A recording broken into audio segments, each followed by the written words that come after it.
Yo, and hello, and welcome to the 105th episode of GameSpeak Podcast. New episodes go for free every Wednesday in audio format on iTunes, Stitcher, Google Play, Spotify, and all of your favorite podcast directories, and in video format on YouTube, so you can see us in stunning HD.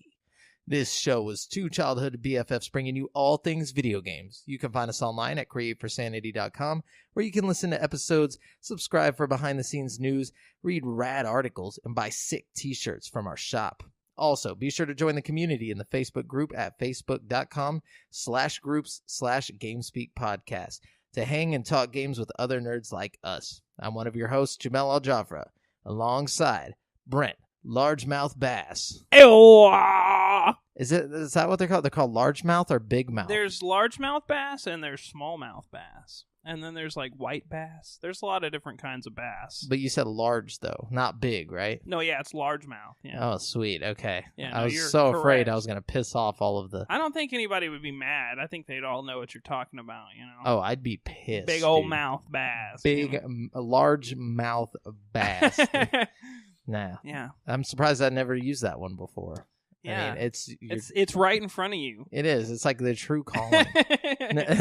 My spirit animal. You remember those like weird fish things that would like hang on the wall? It was like a craze in the 90s, and he would like sing a song and stuff. The big mouth Billy Bass, yeah. Was it big mouth? Large? Wait, big? No, he was big mouth Billy Bass. Okay. Yeah, that's probably where the confusion comes in. I think it is. And You also, know? I don't fish. So Oh, yeah, he was awesome. He was. So what's been up, good man? Times. How's life treating you? You know, it's been fair. You know, I feel like the heavens have not been raining down upon me, but they have been at Smiling, least sprinkling. giving you a smug smirk from above. Oh, I guess raining is the wrong term. So I guess smiling is the better term. They've been smirking, you know, Yeah. or giving like a half-hearted grin. No, things have been good. I mean, it's just been, you know, work. We actually check it out. Okay, I forgot about this part. This part's actually cool. We went to Austin. Oh, that's already cool. Yeah, we went with the fam, and so we're there. They have these things called Lime scooters.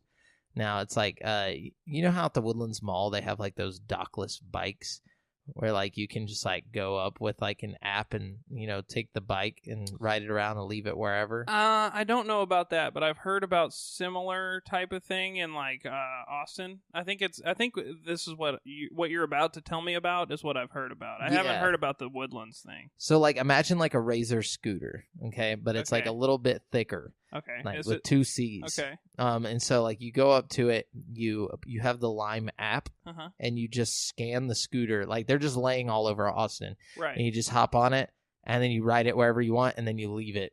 Like you just like sign off of it, and then like take a picture of it so they can find it later, or like it helps them find it later or whatever. But so like it's me, you know, we're rolling like 6 deep. All of us just got scooters, and we're just like fucking. How much did it cost to rent a scooter? It's like $1. I'm sorry, 15 cents a minute. So, that's pretty reasonable. So it's like $10 for an hour, basically. Oh, fuck yeah. Yeah, so we rode from like the university area over to downtown, like just fucking rolled, dude. It was so tight. And they had like a pretty good charge on them? Like, oh yeah, they lasted the whole time. That's to get there, and then we found different ones to go back. How fast did they go? Up to like 17 miles an hour, dude. Wow. They were fast as fuck. That's a lot of fun. I want to go do that. Yeah, I mean... And in a big city like Austin, where the traffic's so intimidating, I feel like that would be a much more inviting way to get around the city. Oh, you know what I mean? Like, you don't feel like you're going to die the whole time, probably. For real. And you, like, ride in the bike lanes if you want. And, nice.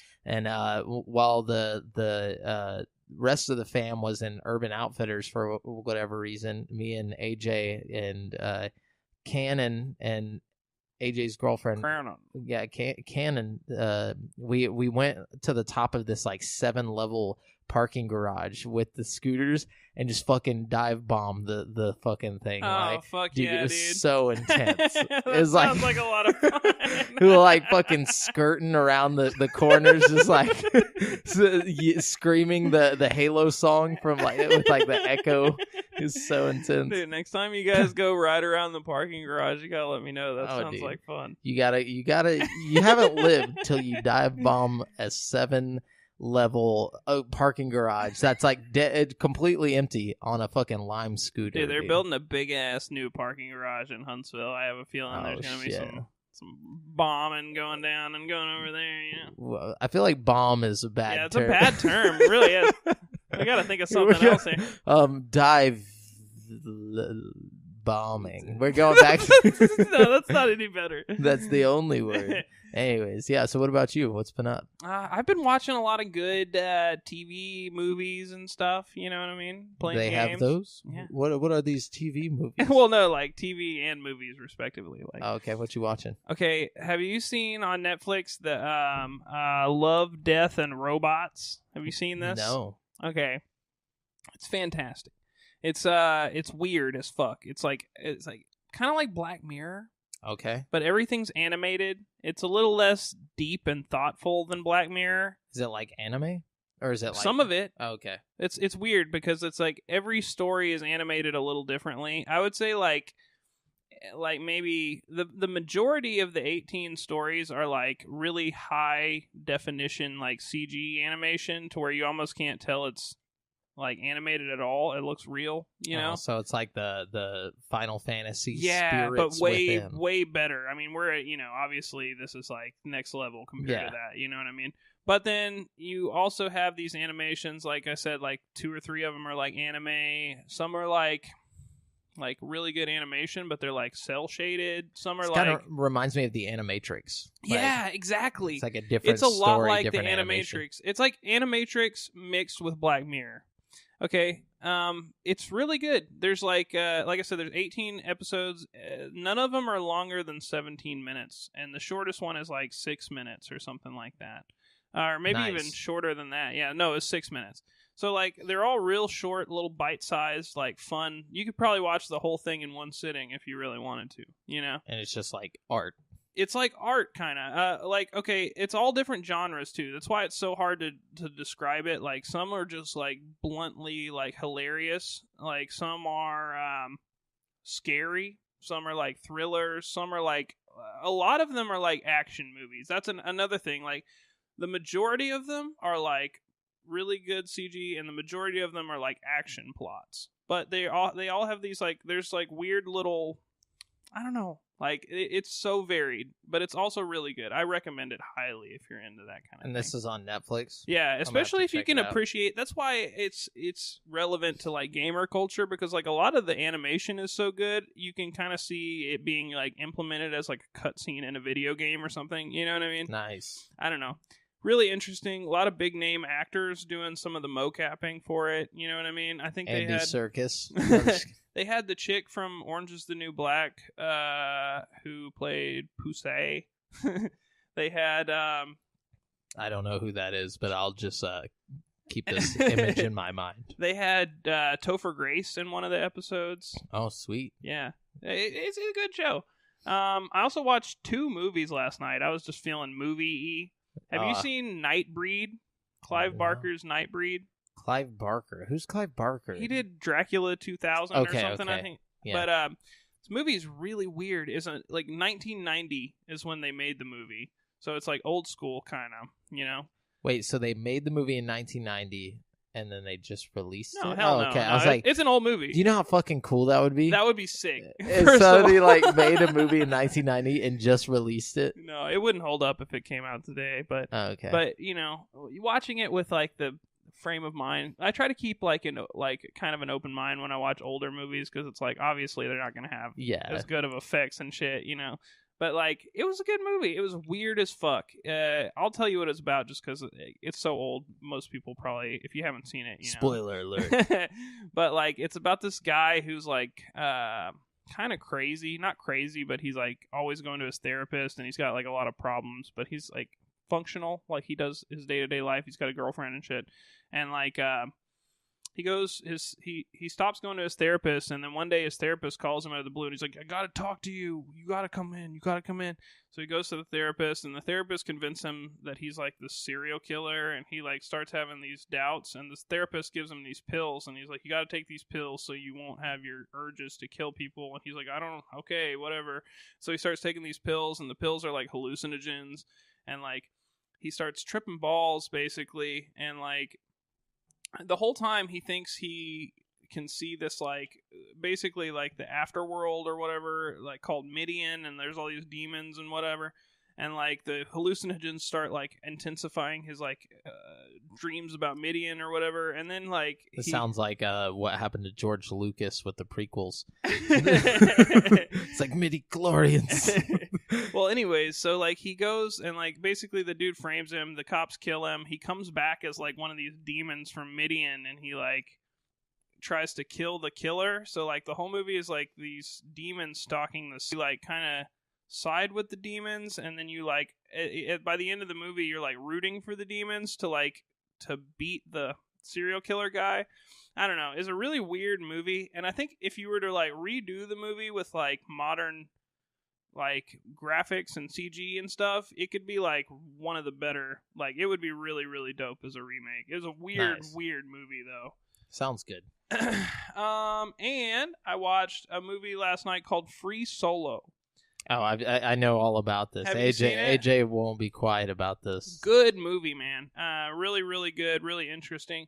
But if you're gonna watch it, I highly recommend watching the movie Dawn Wall on Netflix first.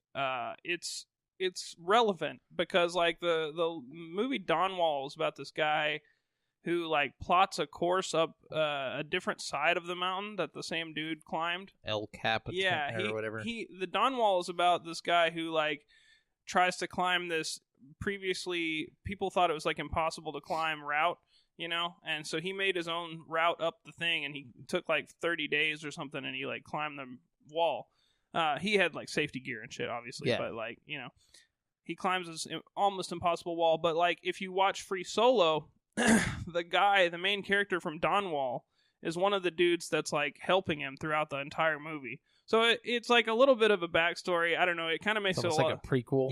To real life. Yeah, it really is. It's totally. If you're gonna watch them, you should definitely watch both of them, and you should definitely watch them with Dawn Wall starting first. Because it's super interesting if you have that backstory there. The Free Solo guy, I forget his name, but he was on Joe Rogan. Alex something, I can't remember. Hommeled or something. Fucking interesting dude, man. He's a really weird, like he's got like Asperger's or something. Like though, I definitely think so. That's one of the things that made the movie so interesting to me. Is not necessarily his like climb that he's going to do, because like I know he's going to do it. He's going to do it, you know. But like he's got this weird relationship with his girlfriend, and that almost takes like center stage throughout the movie. Is like his juggling his relationship with his girlfriend and his like rock climbing, you know, career.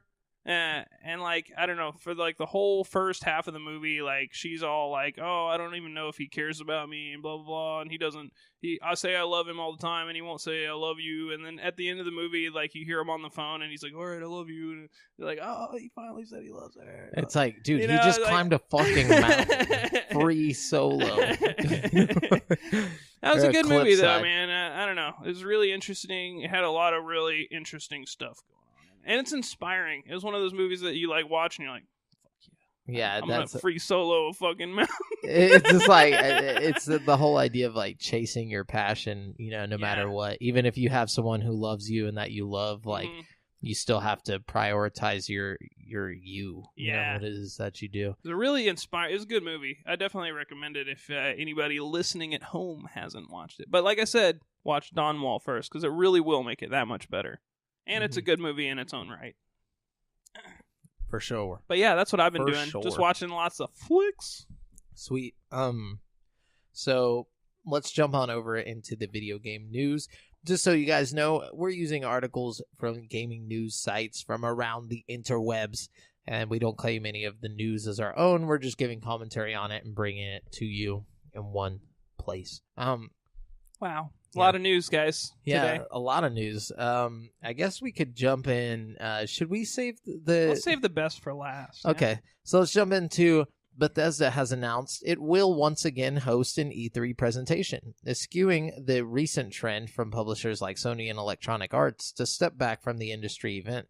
It will take place Sunday, June 9th at 5:30 p.m. PT and will be live streamed by viewers at home. The company teased the announcement with the #BE3 hashtag on Twitter. The theme for this year's presentation is, quote, "Be together," end quote. And Bethesda says it will be inviting more fans to join in the live audience.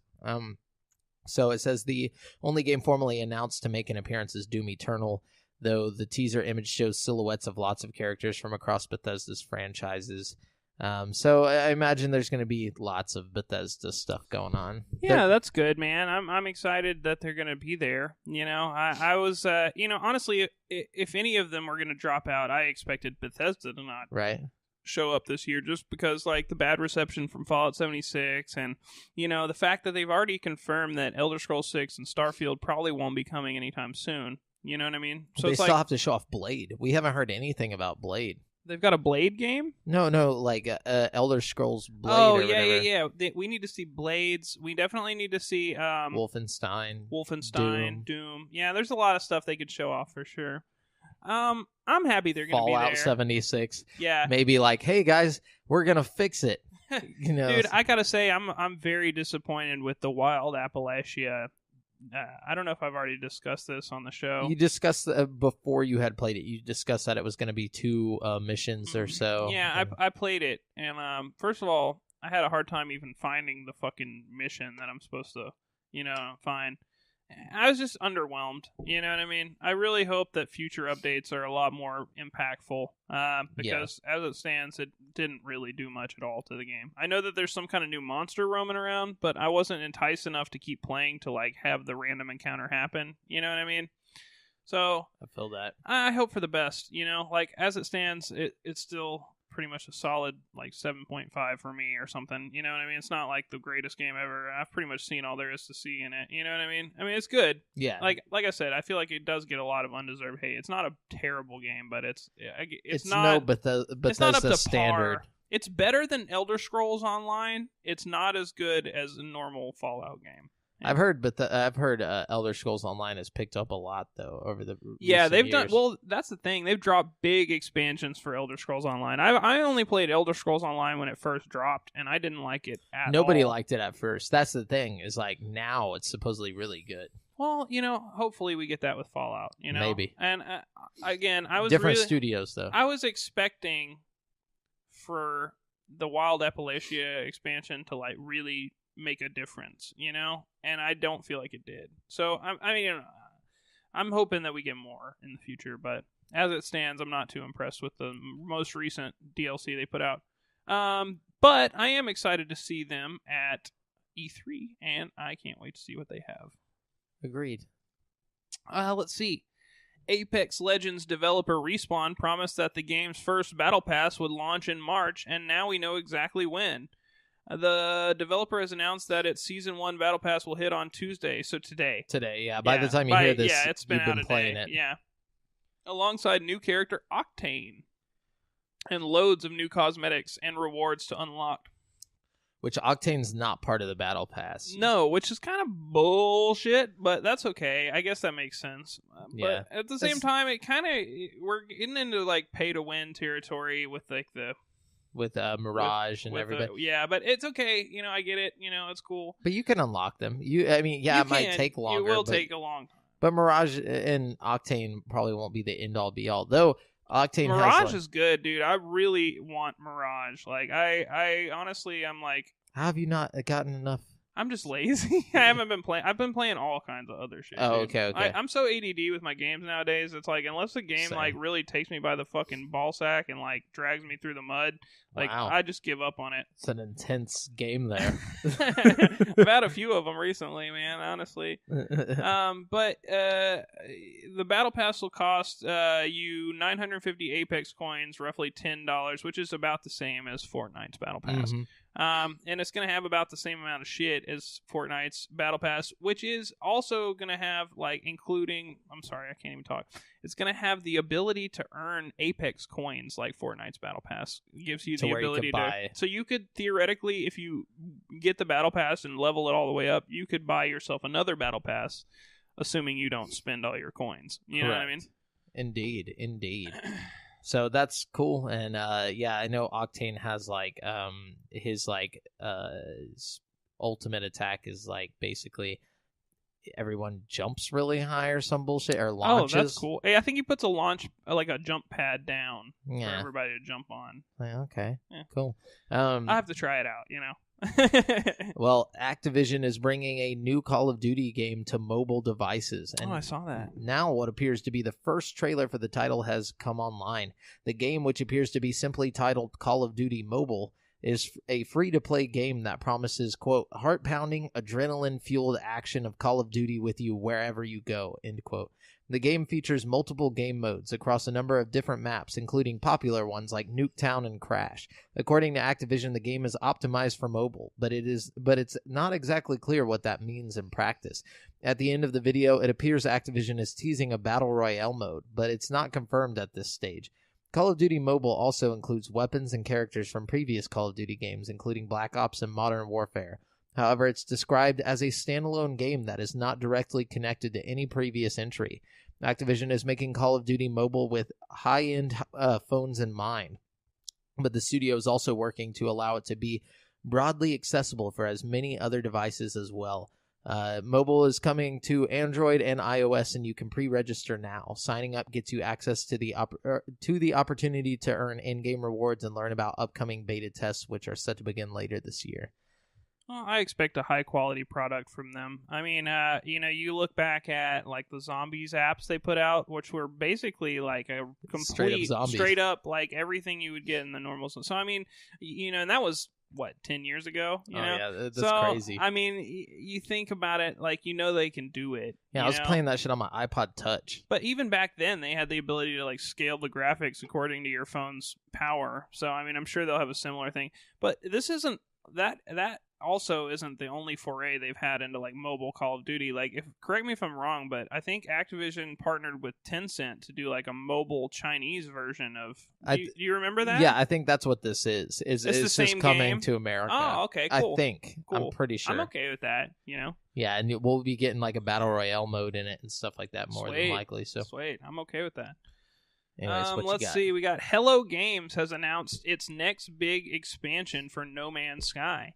The Beyond update is slated for this summer and will be free to all players.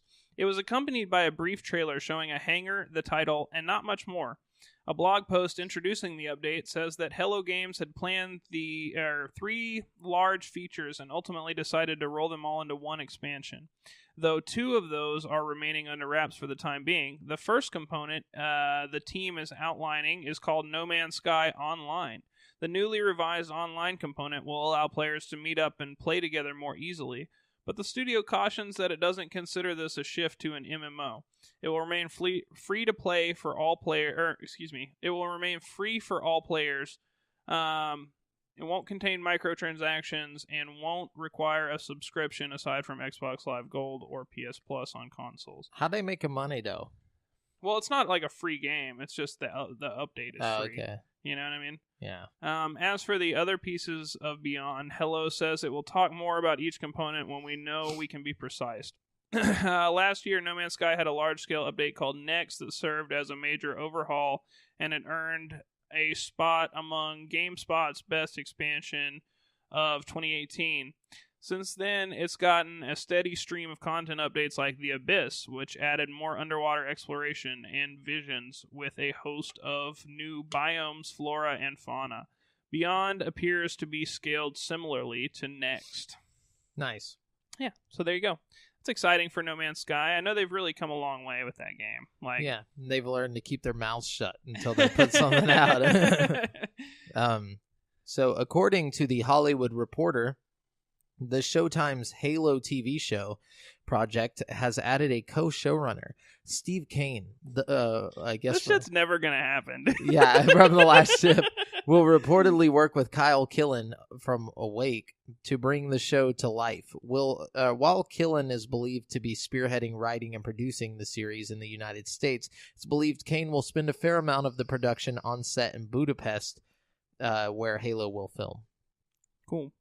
Yeah, I read another article about why the first director left the project on that, and he was talking about how he wasn't like involved with it from the beginning, and how it was like garbage. Yeah. I don't know. They were still doing Peter Jackson shit from 2001. At this point, I'm just like, I don't even know. Yeah, I don't care. Does anybody care? I think they've missed the window of opportunity there. You know, they're going to put it out, and it's going to do horrible. You know? Absolutely horrible. This is a bad idea. Anyways, what you got? Let's see. Epic has released a roadmap for 2019, which includes new features scheduled to appear on the Epic Games Store.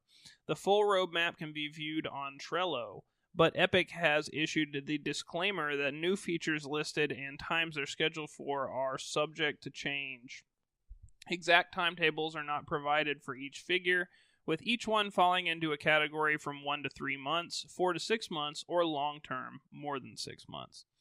In the short term, Epic isn't implementing too many major features. The company plans to redesign the Epic Games Store's website and add search tools that utilize both genre and tags.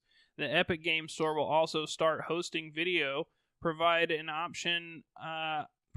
optimized Delta solution to help developers reduce the size of game patches, support DLC add-ons, and streamline the sign-in process to allow players to, quote, get into their offline games faster. The one major feature during this window of time is cloud save support, a long-requested addition from the Epic Games Store community. You'll see a lot more community-requested features added in the mid to long term. In 4 to 6 months, Epic plans on adding user reviews, wish lists, I can't believe they didn't already have all this, and additional payment methods, currencies, player time tracking, and mod support. The Epic Games Store is also scheduled to see improvements to its news feed and follow features, as well as additional sorting and filtering methods for its game library. In the long term, the Epic Store will support game achievements, direct carrier billing, and a shopping cart. Epic also plans on overhauling the store's special features as well. Epic has a few more improvements scheduled for its game store that don't have any planned date.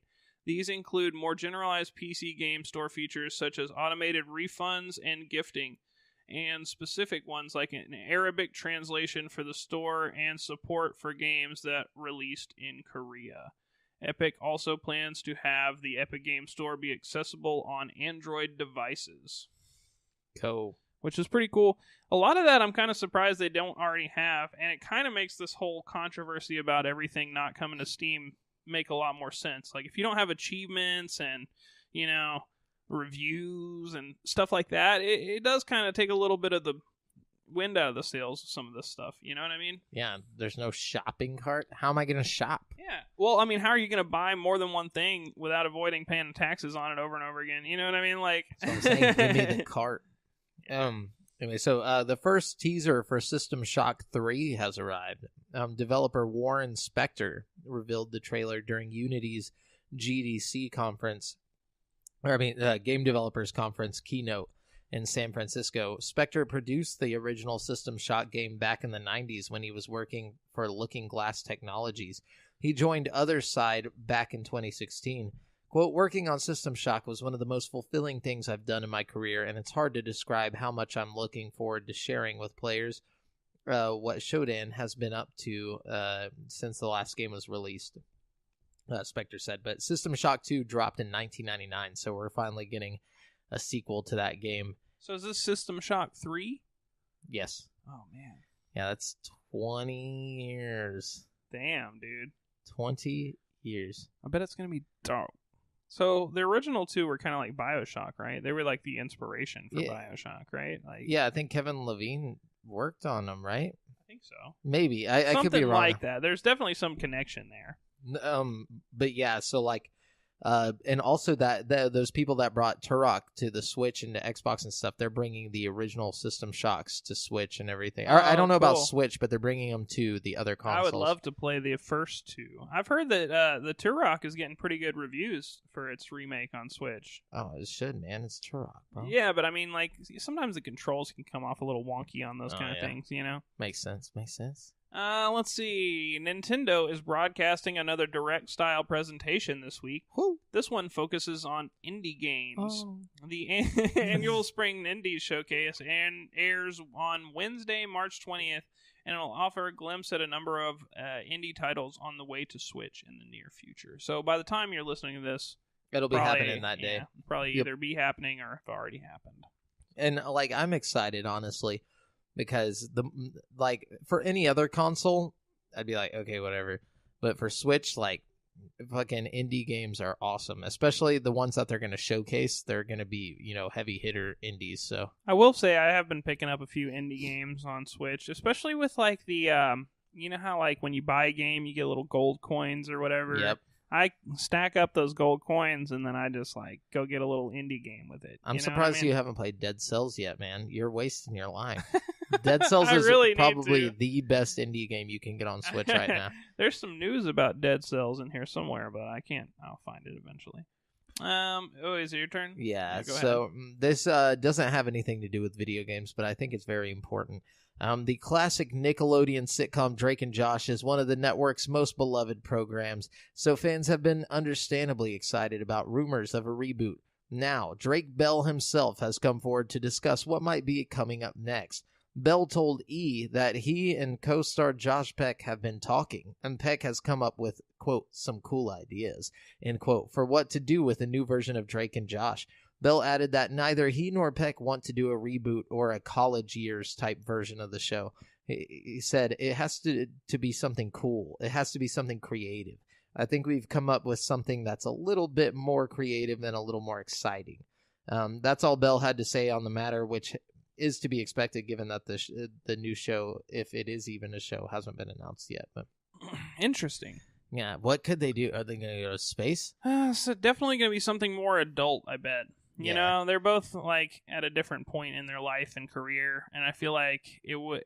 First of all, is it going to be produced by Nickelodeon? Because that's going to make a huge difference. You know, if it's not, then it'll probably be like an actual like show for adults. You know what I mean? It'll probably just be a YouTube series or some shit. Well, yeah, but that could still make you a lot of money if you're on like YouTube Red, or if you got like if you just get enough hits. You know, like that would be cool. Look at Jack Black. Bro, have you seen his gaming channel, Jablinski? Yeah, dude, he's pretty funny. I love watching those videos every week. I mean, they barely have any gaming, but I watch them every week. Yeah, I like how it's like a gaming channel, but like he's just like making fucking like food and shit. He does play games every now and then. Like he played Overcooked with Aquafina on one of the episodes, and he played Brutal Legend, and he plays every now and then, but like, I don't know. He gets a fuckload of views, dude. Like, well, yeah, he's Jack Black, man. Yeah, but like 10 million on one of his videos, dude. It's crazy. Like, it's badass. I'm so excited for him. Okay, is it my turn? Yep. Microsoft has announced a brand new testing program for the Halo series, the Halo Inside program, as it's called. I'll go ahead and spare you the shit on this. It's basically a way you can try, new Halo content and give your feedback on it before it comes out. They already have an insider program for the Master Chief collection. They're scrapping that. They're basically replacing it with this. And if you're already a member of like the insider program for the Master Chief collection, you got to re-sign up, So it'll be like a whole new thing. So, just keep that in mind if you want to get involved in this. Yeah, waste more of your time. No, just kidding. So this one also has little to do with video games, but I feel like it has a connection. So as part of Netflix's push to make more choose-your-own-adventure style TV shows, the company has partnered with outdoorsman Bear Grylls for a new program. Oh, shit. The show is called You vs. Wild. Oh, fuck. Yeah, dude. This is going to be tight. It premieres next month on April 10th. Viewers join survival expert Bear Grylls on exciting adventures all over the world. Dense jungles, towering mountains, brutal deserts, and mysterious forests await with tough decisions around every corner. This is going to be awesome. Right? Reads a line from the press release announcing the show. Viewers make all the decisions, but we hope that whatever you choose, Grills survives. Oh, what? There are 8 episodes in You vs. Wild, all which premiere on April 10th. What if they actually took him out there and it's killed just like him? live? Yeah. You're like, that'd be fucked up. It's like, does Bear Grylls climb the tree, or do we shoot him with the 12-gauge shotgun?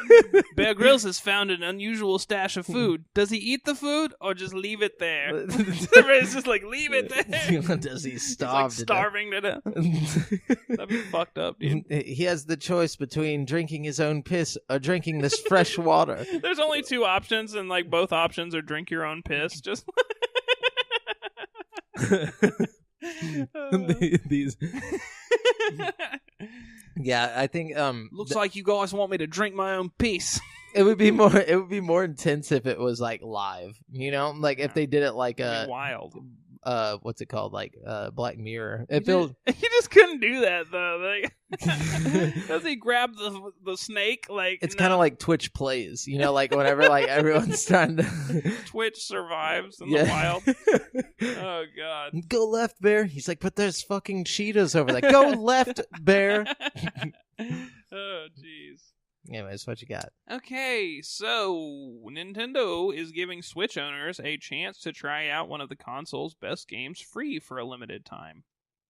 In an uncharacteristic move, the company is offering a special week-long demo of Splatoon 2. Splatoon, which lets prospective players dive into the colorful shooter and its suite of online modes at no charge. Ooh. The Splatoon 2 demo, special demo, will be available on the eShop later today, March 18th. So it's already there. Get it. Much like the full game, you'll need internet, blah, blah, blah. It goes on and on. But it's a 7-day trial. And once the trial's over, the game will be marked down 25%. So if you like what you got, if you enjoy your demo for 7 days, and also if you don't have online service, like the subscription to the online service, it'll give you a 7-day free trial of the online service with the demo. I like that. Yeah, so even if you're not interested in Splatoon, it might be worth it just to get your 7 days of online. Yeah, you know what I mean? You can play some Tetris 99. Yeah. So yeah, check that out if you're a Switch owner. So Valve has announced it's revisiting user reviews on Steam in order to combat review bombing. In a blog post, Valve wrote it will now, quote, identify off-topic review bombs and remove them from the review score. We define an off-topic review bomb as one where the focus of those reviews is on a topic that we consider unrelated to the likelihood that future purchasers will be happy if they buy the game, and hence not something that should be added to the review score, end quote, Valve continued. The company admits there's still a bit of a gray area with this definition, so it's developed a tool that identifies any anomalous review activity on all games on Steam in as close to real time as possible. After the tool has identified possibly troublesome reviews, it will inform Valve, and the company will then begin an investigation. If Valve decides the user reviews are an off-topic bomb, the company will inform the developer that every review within the time period of the review bomb will be removed from the game's overall Steam score. At this point, however, the user reviews will still be live. It will be up to the developer's discretion over which are deleted. The downside to this process is that every user review during an off-topic review bomb will be removed from a game's overall Steam score, even the good ones. So this is good, though. Because, like, you know how that one game we were talking about got pulled from Steam because of review bombing, you know? Devotion? Yeah. I don't think it got removed because of review bombing. I think it got removed because the China overlord was like, well, that. Take it down. But, I mean, also... He's also Arnold Schwarzenegger. You got to look at, like, it was getting mad. It review bombed. I mean, it was. It was, yeah, I mean? Of course. So, I mean, you know, the overall score of that game, like, it was a good game, you know, at least from what I understand, you know? So... But see, my thing is, it's the freedom of speech that's being taken away here. If I want to say this game sucks, asshole, 30,000 times from different accounts, like no, okay, you know what I mean? I get what you're saying. I get what you're saying. If it's like automated, because like I think that's what a lot of this is like spam bots. Yeah. Okay. Like I don't know. It's like 1 out of 10. My liver tasted gross this yesterday. You know. Like, yeah. Anyways, What you got? Okay, so remember last week when I was talking about how everybody was sending pizzas to the Halo team because they announced Halo for PC? Yeah. Well, as a thank you for all the pizzas, Halo Team 343 has given a free pizza skin to all people playing Halo 5 Guardians. What the fuck? So now you can have like a pizza-themed assault rifle and like... I like that. Just like a pepperoni assault Yeah. rifle. Exactly. That's pretty legit. Yeah, so there you go. Working hard, guys. See, you get what you give. Yeah. Literally. Anyways, do you got more news besides like the GDC stuff? Yeah, I got a bit more. All right, spill it. Okay, let's see. Oh, that's what you just read about. Let's see. Gearbox Software is headed to PAX East later this month in Boston, and the developer will apparently have a lot to show. Better be Borderlands. There's a Borderlands-like teaser that just came out. A pixelated photo posted to Gearbox's Twitter account shows what appears to be a Borderlands character staring at something in the distance. Despite being fuzzy, the image seems to depict a Borderlands-like setting. Blah, blah, blah, it goes on. So I think we can expect to see Borderlands and something else at PAX from Gearbox. Because that's not the only teaser they did, and the other teaser doesn't look anything like Borderlands. Nice. If it's not Borderlands, people are going to be pissed. Well, I think it will be Borderlands and something else. You know what I mean? But who knows what? I wonder what. Yeah, I wonder. What else have they even worked on? What is Gearbox? Well, they publish a lot of games. They published We Happy Few and Bulletstorm Full Clip Edition. So, I mean, you know. Those bangers. So, I mean, they're not, they're doing their publishing thing still. So, it might be something that they didn't directly make, but they published. I feel that. Okay. Who knows? Makes sense. Let's see. Ubisoft has announced the upcoming remaster for Assassin's Creed 3 will have gameplay improvements. The remaster will get additional updates in the Switch version too, most of which take advantage of the unique features of Nintendo's console, like the touchscreen, pretty much. And the gyroscopic controls. I think you're going to have like aiming, like free aiming. Oh, you know what I mean? So you can like boop, boop, boop.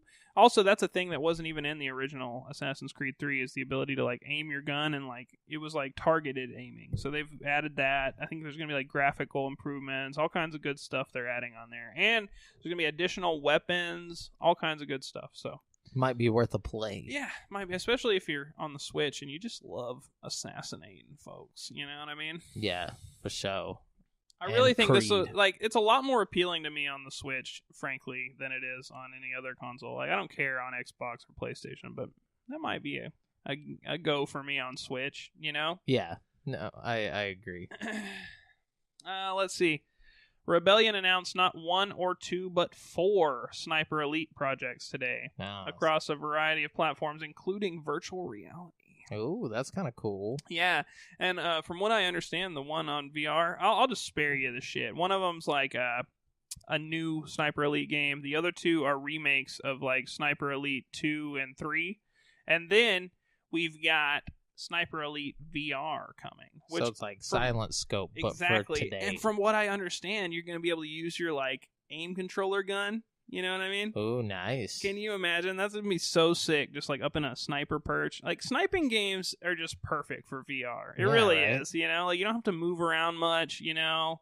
I don't know. It's just so perfect. Like, I can't wait to play that. That'll be really cool, actually. Yeah, definitely. Let's see. Left 4 Dead and Evolve developer Turtle Rock Studios has announced a new co-op zombie shooter to be published by Warner Bros. Interactive Entertainment. This is big news. Yes. Back 4 Blood is said to be a premium game that borrows from Turtle Rock's history of making co-op zombie shooters, while also having a slate of new features and current-gen tech. The studio released a FAQ with some additional details. It shies away from any commitment like post-launch content or microtransactions and stresses that Back 4 Blood is a new original IP unrelated to Left 4 Dead, although they both have the 4 in the middle, so it's a little bit like, you know. It also says that it will have a campaign and PvP, and it is not a battle royale. We can also glean some information from how the key figures are talking about the new project. Creative director Phil Robb said the studio is growing its team and using what it's learned from the past for this new project. Meanwhile, design director Chris Ashton stressed that the team has had this project in mind for a long time. It's hard to overstate what an awesome opportunity this is, Ashton said. We get to return to a genre that was born in our studio with over 10 years of additional experience and zombie ideas racked up in our brains. We also have some of the best teammates in the business at WBIE who understand a development process and are equally committed to our player-first mentality. We love being able to announce so we can start working with the community right away. Sweet. So, I mean, everybody's wanted that Left 4 Dead. That's one of those Valve games where everybody wants a third version of it. But I guess this is probably about as close as we're going to get for a while, yeah. And, I mean, hopefully they learned from making that horrible game called Evolve. Dude, Evolve was a monstrosity, and not in a good way. No, it could have been amazing. I wanted it to be so good. Like, I went out and got that shit like day one, thinking it was gonna be tight. Me too. You know, it could have. I mean, like it was ahead of its time, though. I mean, if you think about it, it was doing like the hero type thing. Totally, the concept was great. Like the idea was great. It just was poorly executed, in my opinion. Yeah, and it was kind of like Friday the 13th, like that game, but like on a first-person shooter level. It was a lot like that, actually. Yeah, just not the right time, and not enough content in it. You know, it'd be fun is like a Predator game like that. Oh yeah, or Alien even. Like one person's the alien. And the other ones are on a spaceship with like flamethrowers. You're trying to get to an escape pod that's like across the thing. Or you got to get the alien trapped in like a escape pod and like launch him out the door, you know? Like an alien, what was that, Alien 2 or something, where she like walks in the airlock and Sojourning wherever. Sojourning wherever. Just going after the Xenon for move. We can't call them what they are. Anyways, what you got? Let's see. A new update for Epic's popular Battle Royale game Fortnite will introduce a button that allows players to undo a purchase. This is above and beyond Epic's earlier plan to introduce a refund token system. With the undo button, players will be able to do just that, undo a purchase. However, there's a small catch. After making a purchase, you can undo it within a 5-minute window. Another thing to be aware of is that you won't be able to use the undo functionality if you start a match after the purchase. Then how would you even know if you like using it? Well, I mean, you're going to be able to see it as soon as you buy it. I guess it is cosmetic. It's more of like accidental, like, you know. Okay. Yeah, that sucks for them, though. They're like, we got to... Oh, no, we didn't. Let's see. Okay, in a strange and surprising round of news, Sega has announced that it has stopped physical shipments and digital sales of the Yakuza spin-off Judgment in Japan following the arrest of actor Pierre Taki. The actor was arrested for reportedly using cocaine, which apparently violates Japan's drug control laws.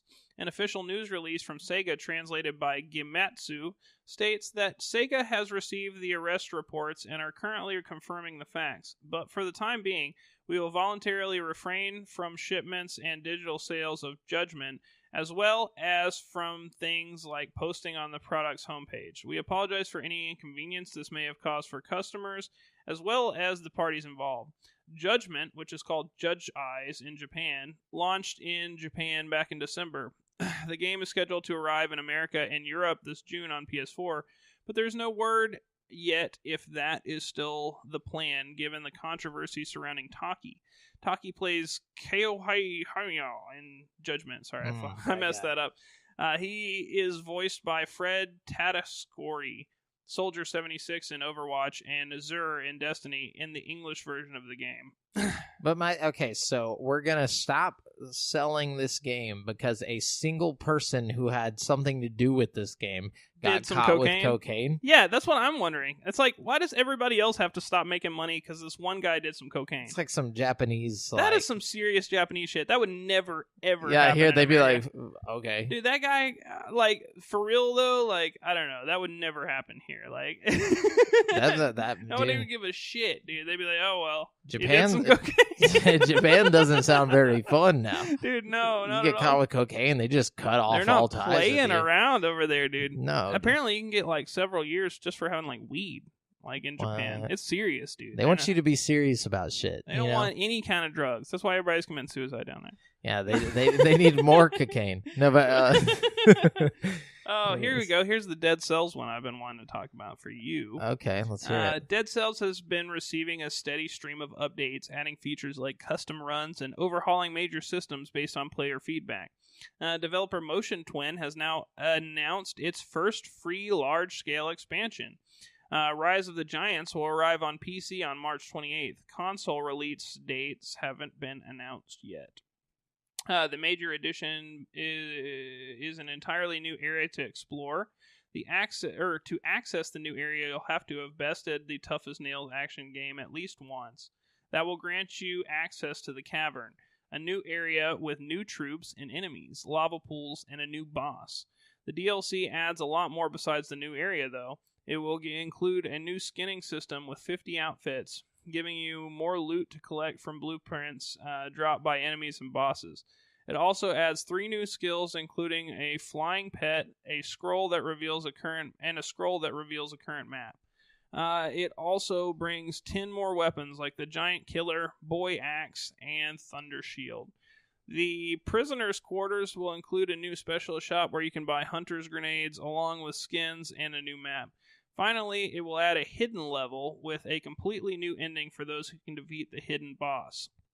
Can't even beat the first. Right? Though the update hasn't hit yet, Motion Twin has already released the patch notes so you can read and prepare yourself. Dead Cells. Oh, yeah. So there you go. Yeah, the Boy Axe is actually the God of War axe. Oh, is it really? Yeah. That's awesome. Yeah, it's pretty legit. I was wondering about that.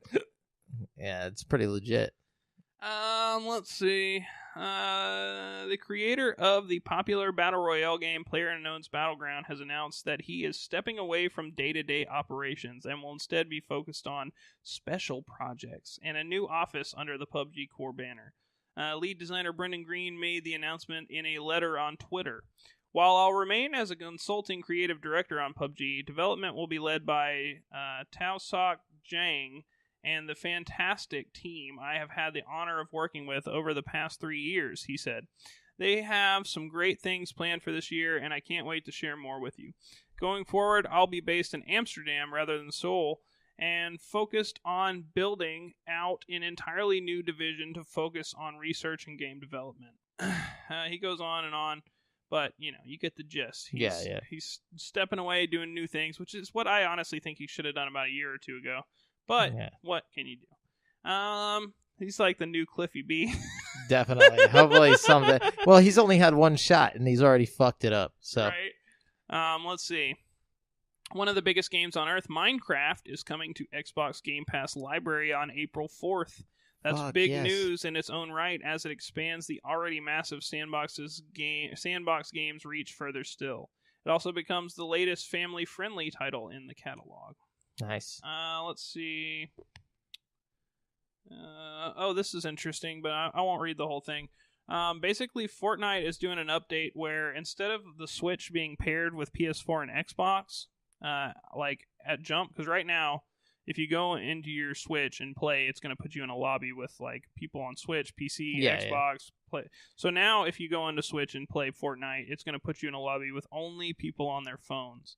And Xbox and PlayStation are going to have their own little thing, unless you change it in your options. Yeah, it'll default to. But that's what it's going to default to, which I think is better because sometimes the Switch controls can be a little cumbersome, and I can't wait to go on there and just wreck people playing on their phone. Yeah, just destroy all the shitty I'm gonna mobile be winning. users. I'm going to be winning so much, bro. It's going to be over.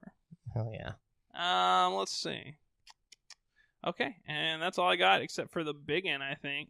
Yeah, big one. GDC. Google.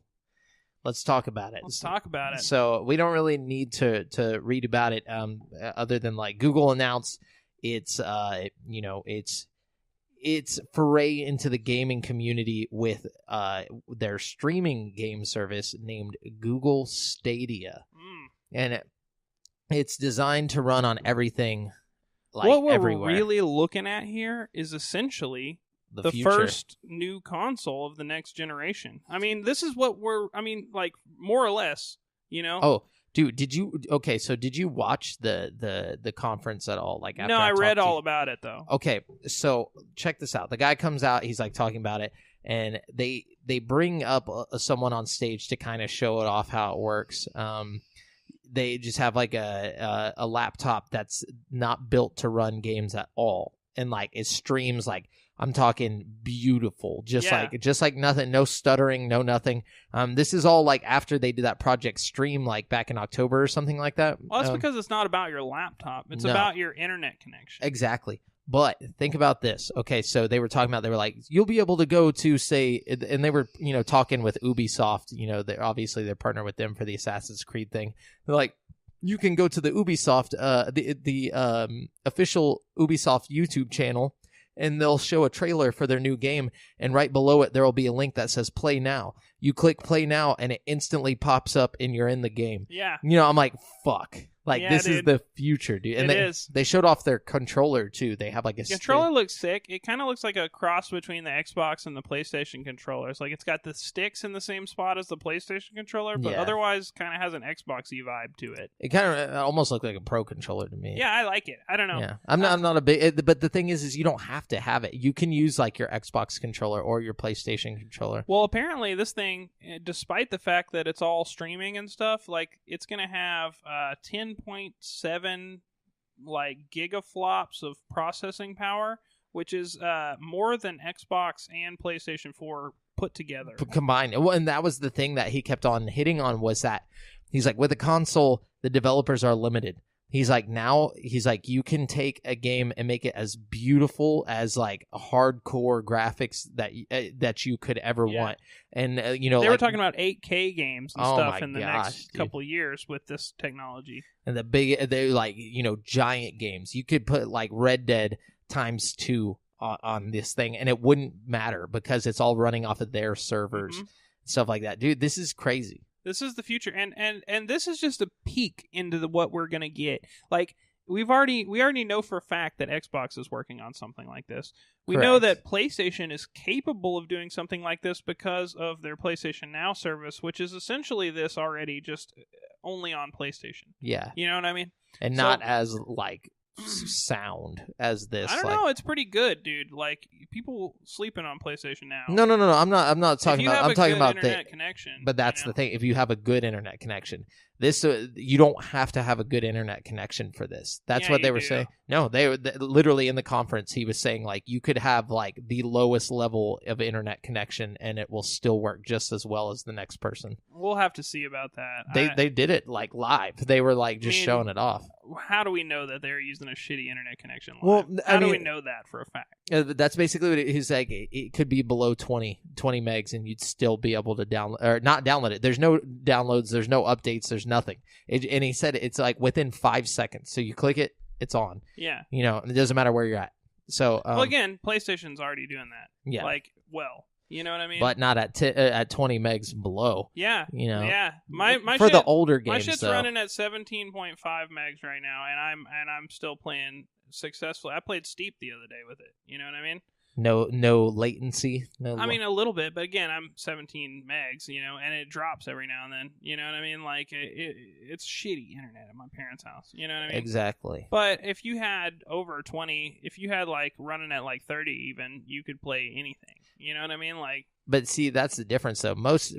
Typically you're going to go from either 20 megs up to like 50 megs, like, sure. So it's a huge jump between the pricing for your internet.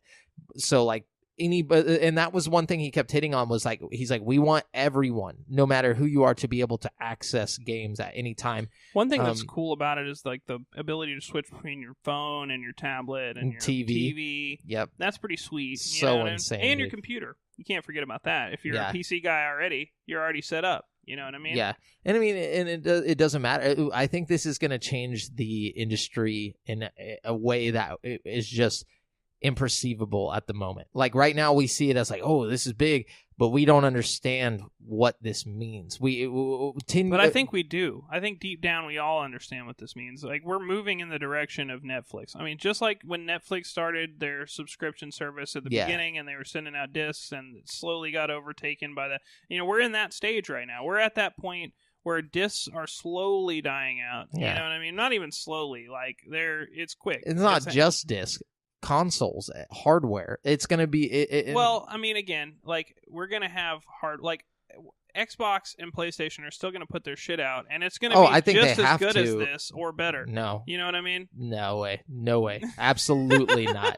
No way. They'll put out their streaming service, which might be just as good or better, but their consoles, I guarantee you, if this is the way that we're moving, these upcoming consoles, mark my words, even if we're not doing this show anymore, by the time the next console cycle ends, we will not have another console after PS5. Well, I believe that. But what I'm saying is, like, it's not necessarily the console like that you're paying for here. It's the PlayStation experience. You know, like PlayStation and Xbox aren't going anywhere. The consoles might go away. The consoles will go away. But there will be some sort of thing you can buy, like the PlayStation box or some shit, you know? There will be something similar to the Stadia or whatever this is, you know what I mean? Which I don't think will be a box. I think it'll just be like Games Pass, again, where you're just paying like we've for already that. said, you know, the Xbox Scarlet or whatever, that's already this. You know what I mean? I agree. But that's what I'm saying is, like, so the Google thing, there is no box. There's nothing.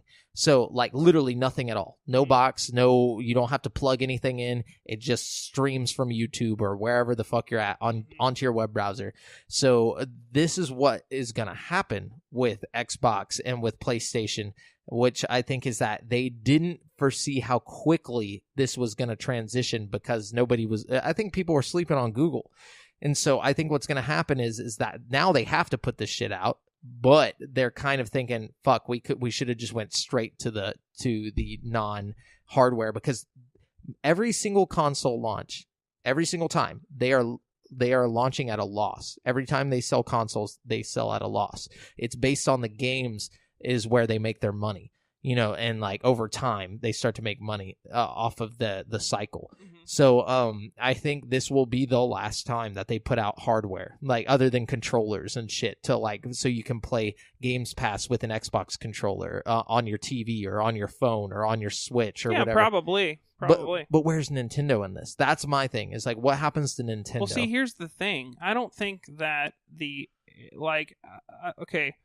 consoles as we know it are done, okay? I don't think consoles are over completely. I think that there's still a place to have some kind of device in front of your TV. It might not be what you're thinking, like the next Xbox or the next PlayStation. It might just be one singular device that plays everything. You know what I mean? That has all the services connected to it. I mean, that's where we're headed. But you could just have a smart TV that has the apps on it. Well, theoretically. I mean, you know, but at the same time... And you just Bluetooth your controller, whichever controller you want, to the TV. Yeah, I mean, but not all TVs can do that right now. You know? Oh, but in 5 to 10 years, yes, every TV will do that. I mean, maybe. And you know, we don't know that. And also think phones. You don't have to have a TV. You can play your Xbox games on your phone. Just hook your phone up to the TV if you wanted to. Or hook your controller to your phone. I mean, like, from a Switch owner's perspective, like, I don't even like staring at my Switch screen for too long. You know what I mean? I'm not going to sit there and play fucking 40 hours of Red Dead Redemption on my fucking phone. But you're also not a high school kid, you know? I don't give a shit if I'm in high school or not. No. I'm saying, like, those are the people that will be doing that. These are the kids that, like, in class will be sitting there playing, which they already do, playing Fortnite from their phone. Mm-hmm. But they'll be playing whatever the biggest Microsoft exclusive game is on their Games Pass on their phone. Yeah, totally. You know, or they'll be playing it like... well, that's another thing, you know, like, I don't know. I really think that there'll be some kind of game-specific, like, Roku-type thing that'll be sold pretty soon. And it'll be cheap. It'll be like $30 or something, but it'll be, you know, it'll accomplish that. Yeah. You know, there'll be some kind of Raspberry Pi device you hook your controller into. It'll just be there. It'll happen, you know? I could see that happening. I just don't get the point. Like, because I mean, like, I have a pretty old TV, but you can hook your phone to my TV. My TV's like 5 years old. Yeah. And you can already hook your phone to it, or like Bluetooth stuff to it. You know, so like, I just don't get why they would put a box out whenever you literally don't need it. But, who knows, man? Like, I just don't get it. Like, what would be the point though? Like, if you can literally just have apps on everything now has the ability to have applications, like your laptop. You don't need a box to you don't even need to have a super awesome computer. That's what he was talking about, was like, he's like, you don't even have to have anything and the person with the super awesome computer is going to be playing on the same level that the person with a fucking notebook is going to be playing with, you know? That's so cool. It's fucking insane, dude. But again, I think this will all extend. You know, like Switch really just came out, so I think in order to extend Switch's longevity, they'll probably end up adapting and getting that. They've already did the deal with Xbox where they're going to get the Xbox app or whatever. Yeah. I'm sure they'll do the Stevia app or whatever on. You know, I keep calling it Stevia. Stadia. Stadia, yeah. Stevia app. Sugar free. I'm sure they'll have some kind of Stadia app on your Switch or whatever. Like the Switch is the one I can see kind of adapting to the times because it's basically just a screen anyways, you know what I mean? Like it's like a mobile device. But see, my thing is what happens after Switch? You know, where do they go? So my thing is like, what if the NES like online thing that they have going on is actually like they're building up their online like streaming service as well, but it's going to be like all of their hits from over time, and then they'll just release like, you know, absolutely first party stuff. That's exactly what they're going to do. Like everybody's going to be like Netflix in the future, man. You're going to pay fucking $60 a month. It's going to be like $10 for Xbox, $10 for PlayStation, $10 for Google's. It'll be like $2 for Nintendo. I'm gonna do it. It'll be like buying a game every month, and I'll have like access to fucking assloads of games. I mean, you got to think about that too. Like, we're gonna be playing. It's pretty soon. We're just gonna be able to like, oh, I want to play that game I played when I was 4. Blink, and it's just gonna pop up instantly, dude. It's gonna. We're moving rapidly towards the future. I know. That's what I was saying. Is like I just don't think ever anyone is really, or maybe people are, but like we're just right there. Like it's gonna be fucking terrifying in a way that it's like consoles, I'm gonna miss them. Like it kind of like it almost like brought a tear to my eye as I was listening to the guy talk about it, because I knew, and like you could hear the audience and everything. I'm like, this is it. This is like the point of no return. Like you know, like where all those times we were like, oh, maybe there won't be consoles next time, or maybe there won't be consoles. This is the time. You know what's kind of exciting for me is I feel like this has serious implications for VR as well. Oh, yeah. You know, you think about like the Gran Turismo people talking about how they don't feel like they could make a good VR experience until they have the technology to put something out in 8K or whatever. Oh, now they can. Now they can. Like, this is going to be like world-changing when it comes to like, you know, latency and VR and stuff like that. This is going to completely take that to the next level. You won't have to have... That's the problem with PC VR right now. You have to have these insane computers that just... To run, like, the hardware. But now, the hardware... Yeah, you need an insane PC for the hardware, but the software itself, you don't have to send any CPU power to it, you know? Exactly. You could route all your... I mean, in theory, I feel like you could get away with having a much lower spec computer, you know. Yeah, or just putting all that power towards hardware. Or having one of these services go to something like the Oculus Quest or something that's going to be one of these like free range, you know, fucking headsets. Like, this is, I mean... Fucking insane. Bro, fucking insane, dude. This is it. And speaking of which, one other news thing that I forgot to mention that you would like a lot. A patent over the weekend came out for a wireless PSVR. Sony patented. Hey, boy. Yeah, that was over the weekend. It showed it working on a PS4 though, not a PS5 or like some other. So they probably just wanted to get the patent in without like exposing, because they know people are sitting there at the patent office like with a fine tooth comb going over everything PlayStation files. You know what I mean? Like, oh yeah, no, and it's pretty cool. So basically it's just like completely, you know, wireless. That's sick. Setup. I would love that. There's a lot of games where that would be really, really nice. Yeah, definitely. I want to see what that looks like and what and they were talking about how they don't know whether it's like PSVR 2 or if it's just an updated version of PSVR. It's probably PSVR 2 or some kind of mid-range. Like I don't know, man, because like there's no way you can do an attachment that would make it wireless. You know, it would have to be a next generation headset or a whole new like I don't know, man. Could be like a bit like a PS4 Pro type situation. Practical to like put out a new, you know, VR headset like right at the end of the life cycle of the console. Yeah. You know what I mean? It just doesn't seem reasonable. The same reason why I don't think they'd put out controllers, like new controllers. It just doesn't seem practical, even though it would be like welcomed you know. But if anything, it just shows that they're not giving up on VR. Oh, absolutely, you know, not. so like I know for a fact that PlayStation's not going to give up on VR because right now they're dominating the VR scene. I mean, as far as VR goes, PlayStation is sold like twice as many units as any other, headset. You know what I mean? And I would be surprised if Xbox didn't drop a VR option. Well, again, like you were saying, with the shift in like the necessity for hardware and stuff, you know what I mean? VR kind of seems like a logical route to go. You know, like you said it yourself. Like, why do we need this hardware now? Yeah, maybe for VR. You know what I mean? Or maybe you don't even need that. Like, that's what I'm saying. Like, you were talking about the wireless, like, on the go.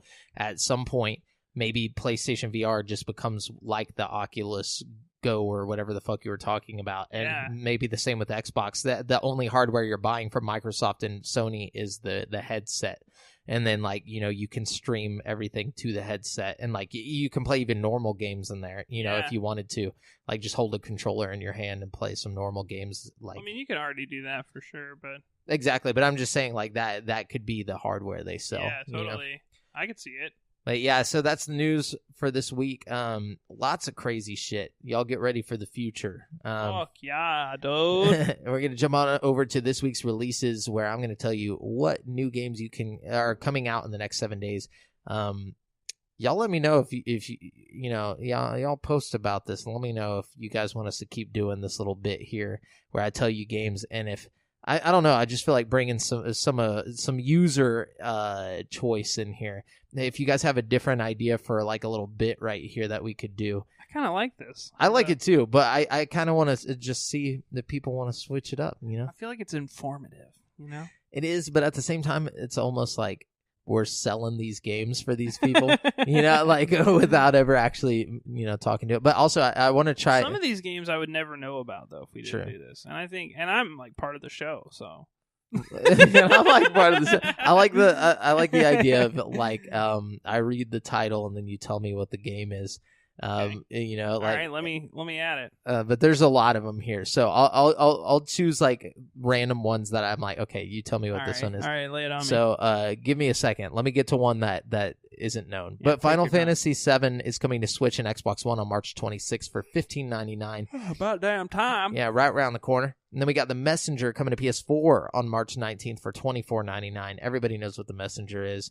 And then we got Junk Planet coming to Switch on March 21st. Couldn't find a price for this. What do you think Junk Planet is, Brent? I'm just going to go out on a limb here, and I'm going to say it's a planet, and it's covered in junk, and you got to, like, pick up all the junk. Okay. So Junk Planet is a 2D sandbox with a Japanese twist. Orc to recover a planet covered in junk. Hey! Clean up junk while bringing plants and creatures to life. I got it. Okay, and then we got Alwa's Awakening, PS4, Switch, and PC on March 21st for $9.99. Use your magic staff and progress through a large, interconnected world where you'll solve puzzles, fight enemies, and defeat bosses in order to help free the land of Alwa. And then we got Sekiro, Shadows Die Twice, coming to Xbox One, PS4, and PC on March 22nd for $59.99. And this is directed by Hidetaka Miyazaki. Sekiro Shadows Die Twice is a third-person action-adventure with RPG elements that puts gamers into the role of a hard-hearted warrior whose mission is to rescue his master, a young lord, and exact revenge on his arch-nemesis. And then we got Unravel 2, coming to Switch, PS4, Xbox One, and PC on March 22nd for $19.99. Everyone knows what Unravel is. That's that Ubisoft game with Yarny and, all the wool and shit. Mm-hmm. But 2. And then we got The Legend of Heroes, Trails of Cold Steel, coming to PS4 on March 26th for $49.99.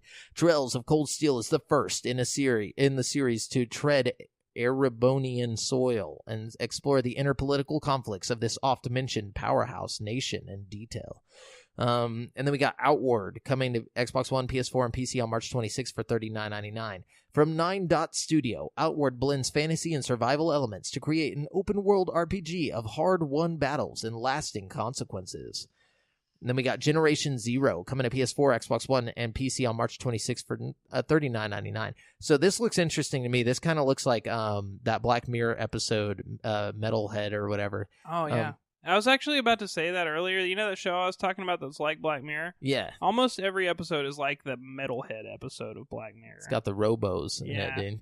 So it says, in this sci-fi reimagining of 1980s Sweden, hostile machines have invaded the serene countryside, and you need to fight back while unraveling the mystery of what is really going on. By utilizing battle-tested guerrilla tactics, you'll be able to lure, cripple, or destroy enemies in intense creative sandbox skirmishes. Go it alone, or team up with up to 3 of your friends in seamless co-op multiplayer. That sounds pretty cool. Yeah, it looks beautiful, too. It actually looks nice. And then we got The Princess Guide, coming to Switch and PS4 on March 26 for $39.99. In a land torn by chaos and war, a new evil rises. Now, 4 princesses from 4 different kingdoms must learn how to lead their people to victory in the fast-paced, action-packed RPG, The Princess Guide. And then this one, you can tell me what this is. We got Nelke and the Legendary Alchemist, Ateliers of the New World, coming to Switch, PS4, Vita, and PC on March 26 for $59.99. All right, this one's going to be a roguelite action RPG. No, I'm just kidding. No, this one, fuck, man. It's definitely an RPG. JRPG. It's going to be, there's going to be an alchemist. He's going to be making stuff into gold. So, celebrating the 20th anniversary of the Atelier series, Nelke and the Legendary Alchemist Ateliers of the New World allows players to experience the beloved series characters with an exciting new town-building focus. Whoa! And players are put in the shoes of Nelke von Lestem, a young noblewoman who has always been fascinated by the ancient legend of the Sage of Gransveit, a tale of the Gransveit tree, which is said to bestow great power upon those whom discover it. Yeah. And then we got Vosari, Lair of the Forgotten, coming to Xbox One, PC on March 22nd for $4.99. Vosaria, Lair of the Forgotten, is a pump-action 2D side-scrolling game with a mind-bending jump-to-the-roof mechanic that spices up the combat. We got Peasant Night, coming to PS4, Vita, 3DS, Switch, PC, and mobile on March 19th for $2.99. Peasant Night is a challenging puzzle something night. Like, what the fuck? This is just a blatant rip-off in title and whatnot, but yeah, it's a challenging puzzle platformer that you can play with only 2 buttons, jump and stop. And then we got Xenon Racer, Girl of the 21st Century. No, I'm just kidding. It's like, for real? It's just called Xenon Racer. It's coming to Xbox One, PS4, Switch, and PC on March 26th for $49.99. Xenon Racer is an electrifying arcade racer set in the year 2030. In an era of flying vehicles, a last one-off championship for traditional wheeled vehicles has been organized, with cutting-edge electric cars boosted by xenon gas. Whoa! Then we got Darkest Hunter, coming to Switch, PC on March 25th for $5.30. Choose your hero, grab a weapon, learn new spells, and hunt. Eliminate every nasty beast you meet. Collect, loot, and find the rarest and the greatest equipment ever made. And then we got 7, The Days Long Gone, Enhanced Edition, coming to PC and PS4 on March 22nd for $29.99.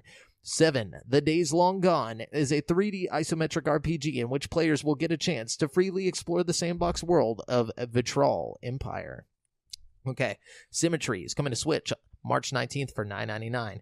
Symmetry is a time management survival game set in a post-apocalyptic world. Your main goal is to manage the survivors and help them withstand the desolate, extremely cold environment in order to fix a spacecraft and escape. And then we got Hell Warders, coming to Xbox One on March 20th for $14.99. Face demonic armies with your friends and build deadly defenses or find epic weapons to fend off the invasion in the action defense game Hell Warders. You and your friends are tasked with defending the Nexus from unrelenting demon assaults. Then we got Space Junkies, which is another space junk game. But this one's coming to PC and PSVR on March 26th for $39.99. Space Junkies is a visceral, jetpack-fueled VR arcade shooter where you fly through deadly orbital arenas in hostile space, facing off in extreme battles. Yeah, sounds fun. And then we got Skyworld coming to PSVR on March 26th for $29.99-ish. I couldn't find the exact price, but... pretty pricey for a VR game. Yeah, it's right around there. It says, as the sole heir to the throne, you alone can restore your father's dragon empire to to its former glory, armed with the king's scepter, powered by the most powerful magic in the world, and with the knowledge of the magic book of spells at your fingertips, it is up to you to recapture and reunite the Skyworlds, shards of the world broken off by a coven of evil witches. Okay. Cool. And then we got Tid Vag Vir Niemand coming to Xbox One and PC on March 22nd for $9.99. What do you think this game is? Something to do with Germany. It's got to be World War II. The Russians are attacking Germany. They're taking over the Blitzkrieg, fucking doing some mortars. That's what's going on. Tid Vag Vir Niemand is an abstract adventure filled with mystical environments that will put your abilities to the test and engage you in a world of mystery and wonder. Oh, I was wrong about that one. Yeah, and then we got Chocobo's Mystery Dungeon. Everybody, but Buddy is like Buddy. Okay. Coming to Switch, PS4, March 20th for $39.99. A new installment of the ever-popular series is here. The classic Final Fantasy Fables, Chocobo's Dungeon, is back with an enhanced gameplay system to be enjoyed by both first-timers and fans of the series. Whoa! And then we got Trailmakers, coming to Xbox One on March 22nd for $19.99. In Trailmakers, building a car, airplane, helicopter, or walking robot is as easy as playing with toy blocks. Take your... this is like the mega blocks of video games. It basically takes the whole Lego game idea and just shits all over it for $19.99. And then we got Super Kickers League coming to Switch and PS4 on March 19th for $14.99. In the Fast and Wild soccer game Super Kickers League, there are no referees. There are no rules. Everything is allowed. The only aim is to score more goals than your rival. Play alone or with friends. Form a team of captains and combine different skills to win matches, competitions, and to unlock different game modes. And then we got War Theater coming to PS4, Vita, and Switch on March 19th. Couldn't find a price for this one. But part of the Plague Road saga, War Theater is a turn-based strategy game with RPG elements and deeper customization features. Okay. Cool. Then we got Miles and Kilo coming to Xbox One, Switch, and PC on March 22nd for $7.99. Go ahead and guess what this one is. Milo's got a kilo of cocaine, and then he took it to Mr. Taki and got the game Judgment Eyes taken off the store. Okay, all right. So Miles and Kilo have been attacked by a mischievous specter with their plane in pieces and a gang of thieving scoundrels running off with the important parts. The unfortunate duo's only hope of escape is to embark on a thrilling chase across a haunted island. By the way, Kilo is like a fucking wallaby or some shit. Oh, okay. I thought he was a brick of cocaine. And get it? Because, like, you know, like, Kilo is like their measurement, and Miles, he's like this little white kid. You know what I'm saying? That's hilarious. Then we got Cube Zone coming to PS4 and PC on March 19th for $4.99. Cube Zone is a frenetic puzzle game. Think fast, match the color patches on the board, or drop them all before you reach the end. It may seem easy at first, but different maps and varied mechanics will put your reflexes to the test. Yeah. Then we got Stories, the Path of Destinies, coming to Xbox One on March 22nd for $14.99. Stories, the Path of Destinies is an action RPG set in a vibrant universe filled with floating islands, majestic airships, and flamboyant magic. Then our hero is Reynardo, a sky connoisseur in a bit of a bind. As the sole survivor of the Vanguard, he is the last line of defense against the mighty Imperial Armada about to overtake the entire realm. Okay, that's it. Dope. I'm done. Got some games there, dog. Yeah, so that's it. That's this week's releases, guys. So pretty much Shadows Die Twice and a bunch of bullshit. Yeah, No, literally. So we're gonna jump on over to what we're currently playing, where we just talk about what we're playing. Brent, what are you playing right now? Man, I'm playing some stuff, man. So like last week, I tried a PlayStation Now trial, and I was having fun with that. And my subscription was almost up, but I was looking through the games, and I found this game called Ni no Kuni: Wrath of the White Witch. Is that the first one or the second one? It's the first one. Okay. It's actually the first one is a DS game called Ni no Kuni Dark Djinn or something. It's nothing like the other Ni no Kuni. Exactly. Ni no Kuni: Wrath of the White Witch is like a retelling of the DS version, but with the stories totally different. Okay. So it's kind of like the same, but different. But anyways, chronologically, it's the first, technically. So I started playing that, And holy shit, dude, I wasn't expecting it to be really, really, really, really good. Yeah, they say it's a lot like Pokemon. It is. I was going to say it's a lot like Persona 5, actually. Gotcha. Which is a lot like Pokemon in its own right. Yeah. But it's also like a way more lighthearted kid version of that with like, I don't know. All the animation is done by Studio Ghibli, which is kind of cool. And like... Which I have to mention, okay, by the way, before we get into this, my brother-in-law, he's like this, hardened, like, I'm just a, I don't know how to explain him. Cody, he's just like, he went to war, came back. He's like a tough guy. He's a cop now, like he's not really into the nerdy stuff. He does like Rick and Morty though. But anyways, so I tried to mention to him and his like, cop partner, like about like, cause they were joking around with me about me being a nerd, and they were just like, what? And I was like, they were like, oh, I bet you have a bunch of, movies like Pokemon. And so I was like, actually, I do. I have a lot of VHS Pokemon episodes. I also have a lot of Studio Ghibli. And I just thought it was really funny. My brother-in-law was like, what? He's like, and I was like, Studio Ghibli. And he's like, Ghibli's. He's like, he's like, you talking about what I look like when I take my shirt off? I was like, okay, this is funny for someone who has no idea what Studio Ghibli is. But anyways, you just reminded me of that. My girlfriend saw me typing that on my phone when I was writing the thing. She's, what's a Studio Ghibli? I was like, it's like, I had to explain to her. I was like, you've never seen like Howl's Moving Castle or like Spirited Away? That's the one most people remember. She's like, no, I haven't. I was like, oh, dude, I'm about to fuck your world up. Did you show her some? Did you make her watch any? I haven't made her watch one yet, but I have like almost all of them on Blu-ray. Really? So like if you need to borrow one to show her the way. What do you think would be a good first movie for her? Kiki's Delivery Service is really good. If you don't want it to get too over the top, like that one kind of has like a set story and kind of follows like a character through like an understandable story. Like I feel like everything else is kind of like super meta and like just it is what it is. Like Spirited Away, even like trying to go back and watch that, like it almost makes no sense. Or My Neighbor Totoro, even. Some of those. Pollo. Ponyo's one of my favorites. Ponyo's actually good. That's the one they worked on right before they did Ni no Kuni. Apparently they did Ni no Kuni right after they did Ponyo. And like they didn't have anything to do, and the game developers came to them and they're like, "Hey, can you hand draw this shit for us?" It ended up I'm kind of sad. I only got to play like 8 hours of it before my subscription went up, and apparently it's like one of those like 50-hour RPGs. It's really long. Yeah. So, but I had a lot of fun with it. It's one of the more fun games I've played recently. So I'm a little sad I didn't get to finish it, but one of these days I'm sure I will. Yeah. Actually, sure. I probably won't. I'll probably just play the second one. I heard the second one's not as good. Really? Yeah. Oh, that's super sad. Yeah.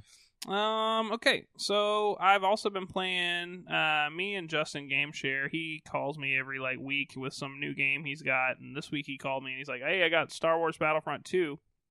And I was like, "Great."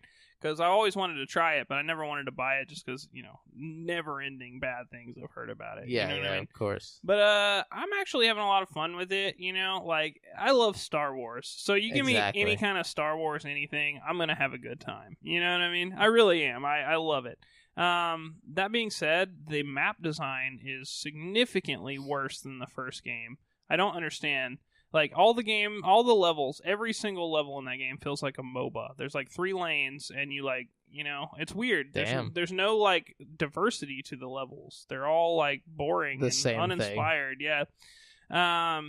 The graphics are really good, but there's also, like, you can tell on some of the newer levels, like, they didn't try as hard. Like, so, like, there's weird, like, spikes in, like, graphical fidelity. Like, sometimes you'll be in, like, levels and, like, all the floors will be real shiny and, like, it's pretty. And sometimes, like, you're in a level and, like, the explosions look bullshit and, like, the water looks fake. And it's, like, really weird spikes of, like, sometimes this is, like, the best looking game I've ever seen and sometimes it's, like, trash looking. You know what I mean? That sucks, yeah. And let's see what else about it. The game modes are still fun. There's still a lot of like fun things to do. Like the hero battles are a lot of fun. Yeah. Like you get like 4-on-4 like lightsaber battles. That shit's a lot of fun.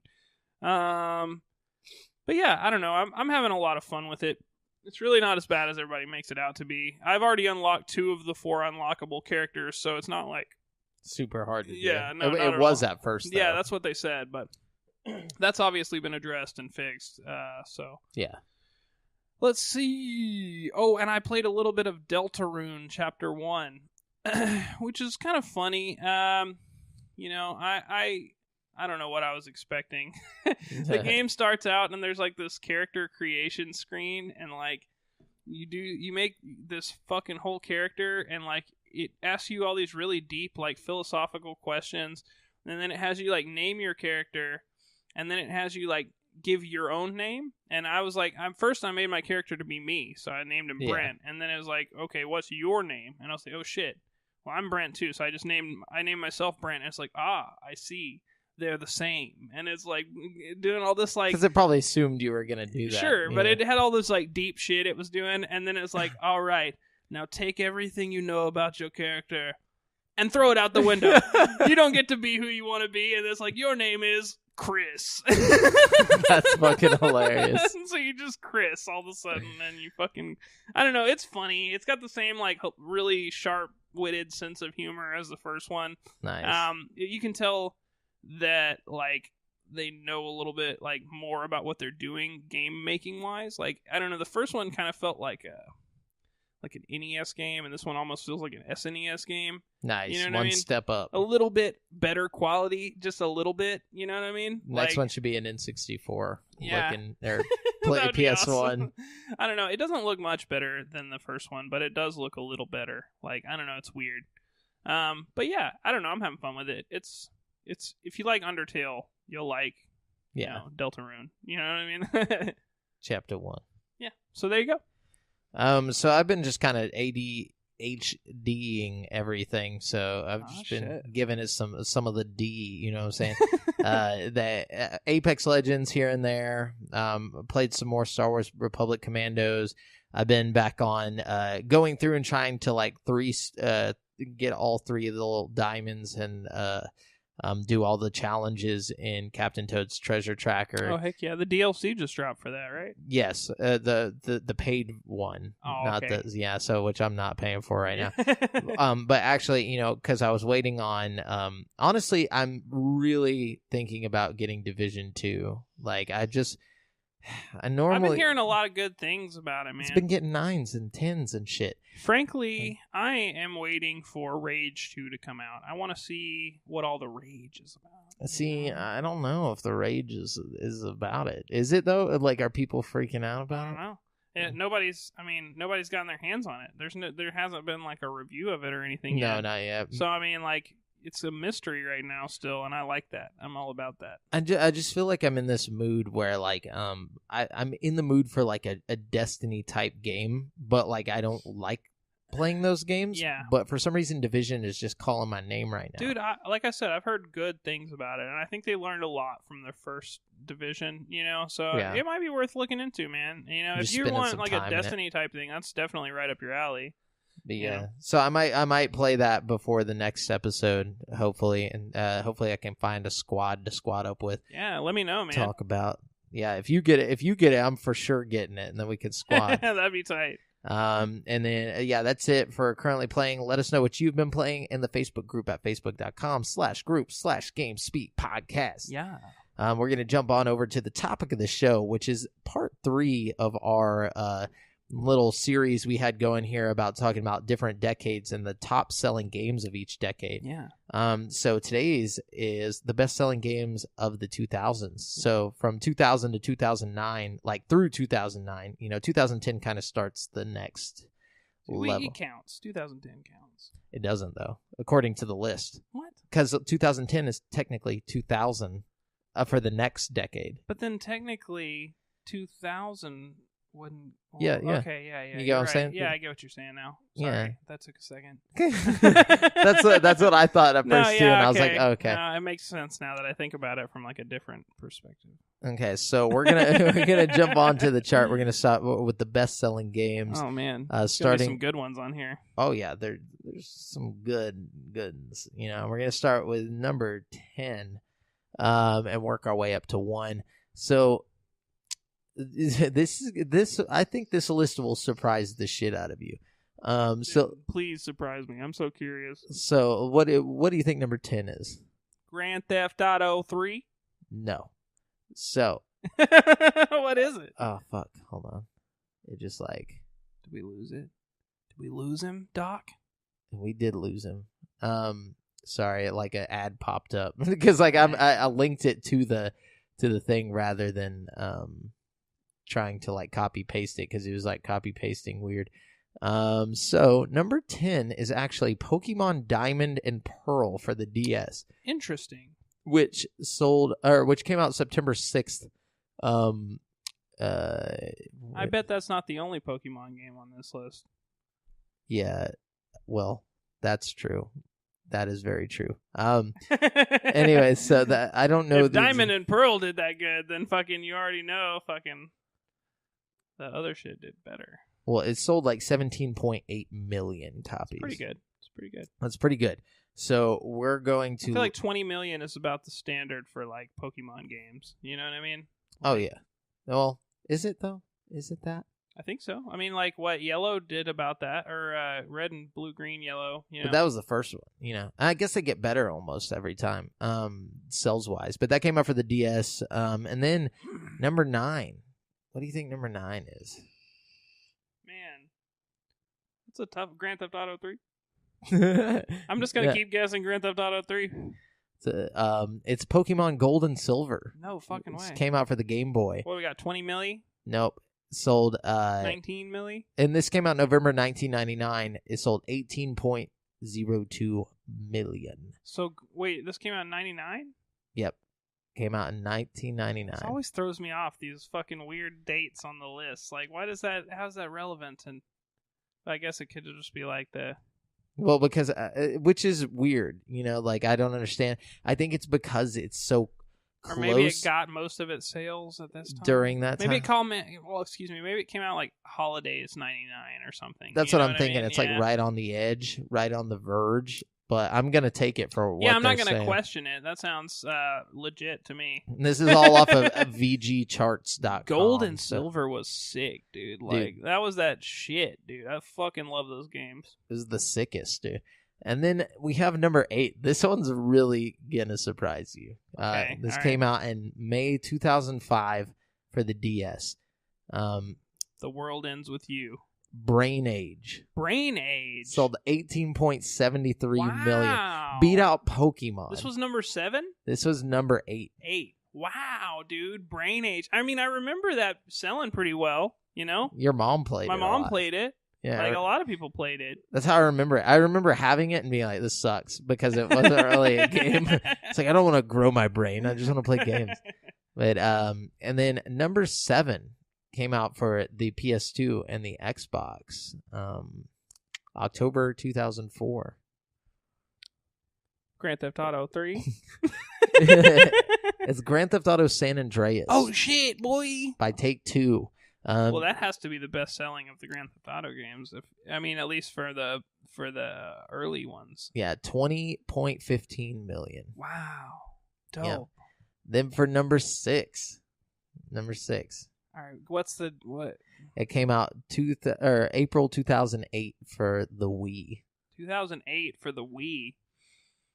Legend of Zelda Skyward Sword. Mario Kart Wii. Wow. For 20.71 million copies sold. Wow. Yeah, I mean, if you think a Zelda game is going to be on the top 10 after like NES and stuff, you're crazy. I don't know, dude. Whenever we look at 2010 to 2020, Breath of the Wild might be on there. That's true. You know what I mean? How are we going to do 2000? Are we going to wait till 2020? We have to. Okay, yeah, that's true. I mean, we have to. Or we could do this decade so far, and then we could revisit it in 2020. I think we should just wait. Okay. And we'll call it part 4. Yeah. We got number 5. Came out May 2006 for the DS. May 2006 for the DS. Mm-hmm. Man. It's published by Nintendo. This is really taking me back, dude, all these games. 2006 for the DS. Oh, man. It spawned endless amounts of games in this series, and they all have the same name. Is it WarioWare? No. Everyone's probably tired of it by now. They just released like like they put it on Switch. It was on Wii U. They ported it over to Switch. Oh, it was on Wii U? I'm thinking DS games. My bad. No, it is a DS game. It is a DS game, but I'm saying like this series. One of the titles in this series was on Wii U. There was one on Wii. And I have no fucking idea. New Super Mario Bros. DS. This was the one that spawned it all. So this was the first one? I thought the Wii one was first. My bad. No, New Super Mario Bros. DS. It came out May 2006, sold 20.92 million. The game was flaming hot fire. Funyuns, dude. And then we got number 4. This came out for the Wii in December of 2007. Yeah, published by Nintendo. 2007 for the Wii. Yeah, we were 14. Super Mario Galaxy? Wii Fit. What? Sold 22.50 million. No fucking way, dude. Yeah, dude. Wii Fit beat out Grand Theft Auto San Andreas. I can't believe Brain Age and Wii Fit are on here. That's wild. Yeah, I'll just wait. Nintendo's little self-help things. That's fucking crazy. Like, just wait till number 3, bro. Number 3 came out April 2005 for the DS, published by Nintendo. For the DS, it's got to be something crazy. It's something stupid that you'd be like, really? Oh fuck! What's the stupidest thing on DS? Nintendogs. Nintendogs. Hey, boy! The number 3 top-selling game of the aughts of the 2000s was Nintendogs. Oh, dude. So 23.43 Sarah posted a thing on million. the group that said there's like a Nintendogs type game coming to Switch pretty soon. Dude. It's the Switch Dogs. I understand why Nintendogs did so well, though. I really do. Because when I was a kid, I had a game on Mac, and it was like a game where you had like virtual cats. It was pretty much the same fucking thing. But you took care of your cat and you gave it like a little ball of yarn to play with, and I was obsessed with that shit. I played it like every day. Yeah, but the graphics on the DS were so cool. Like at the time. Yeah, at the time for sure. Well, the graphics on that game at the time were cool, just because it was like it was all animated, but it was good looking. Like. Did you know the 3DS screen is like 240p? Really? Yeah. I didn't know that. It's really depressing. The to think original about. 3DS? No, screen? the 3DS. Oh, the 3DS screen? The 3DS is 240p, dude. I didn't know that at all. That's hilarious. Depressing. Okay. It looks really good for a 240p screen. They maxed that power out. Yeah, dude. they did. They have to with the 3D effect and everything, Oh, yeah. That's pretty wild, actually. I'm kind of impressed. Me too. I mean, I would expect it to at least be like 480 at least. Right. And then we got number 2 came out December 2006 for the Wii, published by Nintendo. Super Smash Brothers. Wii Play. Wii Play? Sold 26.53 million copies. What the fuck is Wii Play? Wii Play was like the one that had like it had like the ping pong and like random bullshit games on it. Are you fucking kidding me? No kidding, dog. How much did that sell? 26.53 million. Wow. Yeah. So Halo and all that shit didn't do any better than that? That's crazy. I guess Halo, I'm thinking Halo 3. It says, what about for multiplayer? Yeah, this is multi-platform titles. 10 million plus hits coming from companies not named Nintendo. See for yourself. There were 30 games to top 10 million units on a single or multiple video game platforms in the 2000s, and the majority of them were Nintendo. Yeah, so that's wild. I thought this was kind of when Nintendo started losing its grip on the game, but nah, dude, because the Wii is like one of the best-selling consoles of all time. I was about to say, there's still Wiis floating around everywhere. Yeah, like people still use Wiis, like fucking, which is weird. And then we got number 1 coming in on November 2006, published by Nintendo for the Wii. Wii Sports. Wii Sports. With a whopping 58.40 million copies. Shit. Well, I mean, it came with every Wii. So. It did. But see, and it was fun. Like it was fun. The bowling was fun. The fucking tennis was fun. The boxing was fun. It was all fun. It was a fun game. It was a good family, fun game, but at the same time, you could have parties and just have it out. Everybody was playing that shit everywhere I went when the Wii came out. I remember when the Wii came out, we were at Ian's house playing Wii tennis all night one time. That's when I brought my Wii. I brought my Wii over there. Man. Dude. And, I remember me and Aaron would just, play the fuck out of tennis on it, because that was, when we were in high school. I remember you guys were into that shit. Tennison, dude. It's crazy to me how many Nintendo games, especially games you don't think or wouldn't think would be on there, were on the top 10 best-selling games of an entire decade. Yeah. And everybody's like, oh, Wii U failed, but they made so much money from the Wii that they could have failed. Matter. And probably honestly, twice over. What's wild is some of the games that aren't on there. You know what I mean? Oh, yeah. There's so many amazing games that didn't even make the list. You Super know what Smash Bros. Super Smash Bros. Super So many Mario good Galaxy. Nintendo games even. Yeah, that didn't make the list. But what's crazy to me is games like Halo and SOCOM and the staple PlayStation, Xbox games weren't on that list anywhere. You know what I mean? That's what's wild to me, really. You know? Yeah. Crash Bandicoot, shit like that. You know what I mean? It's holy shit. Yeah, I want to see what Halo 3's sales records were. It sold 14.5 million copies. Yeah, wow. Yeah, so that list is not wrong. No, I didn't think it was, but it just blows my mind. It's fucking really because does. Everyone was playing it, but I think the difference is that kids weren't playing it, parents weren't playing it. It was just a specific age group. And the Wii U, it was for everyone. You could, your grandparents would buy it. People's grandparents. Literally, they had them in nursing homes, and they had bowling nights, bowling tournaments at the nursing homes and shit. Oh, that's so cool. I know, it's awesome, and it's I don't know. It's cool that Nintendo has the motion controls back. You know what I mean? With the ability to break it apart and stuff. I really like that Switch has that ability, but also you can just use a normal. That's what I'm saying. It's perfect for now. You can use the motion, but at the same time, it's not overdone with the Wii. Yeah. Not a bunch of shovelware bullshit like the Wii had.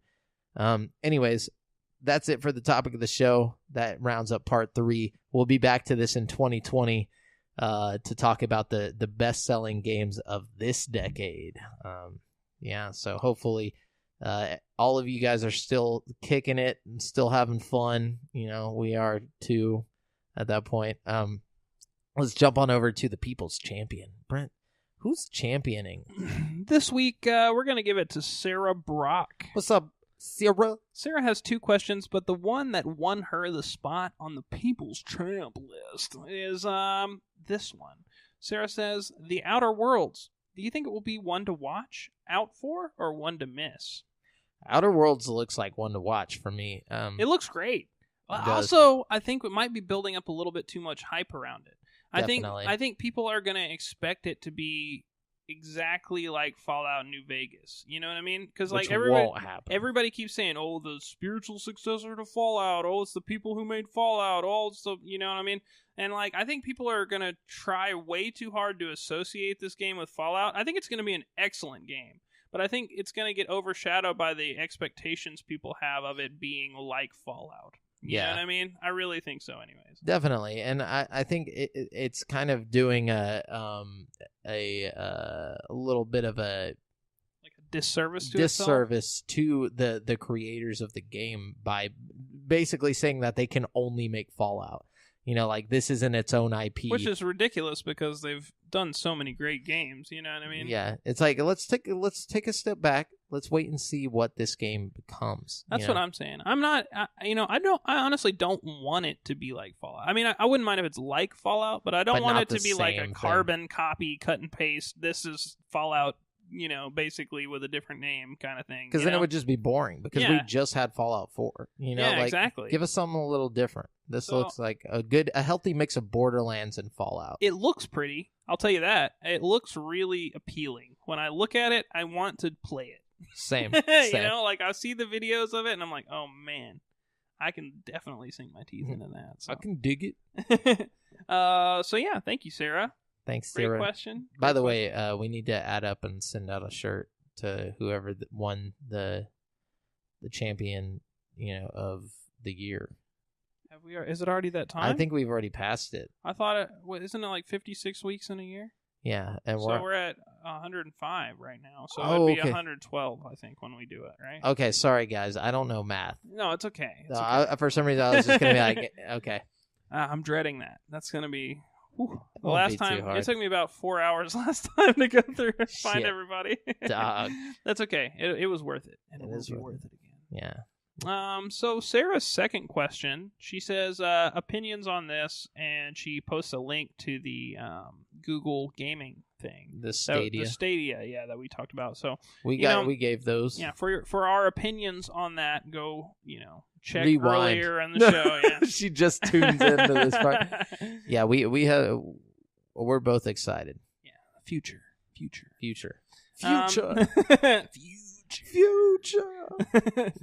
Austin McGowan says, now that Nintendo has a VR headset for the Switch, what's the over-under on Pokemon Snap 2?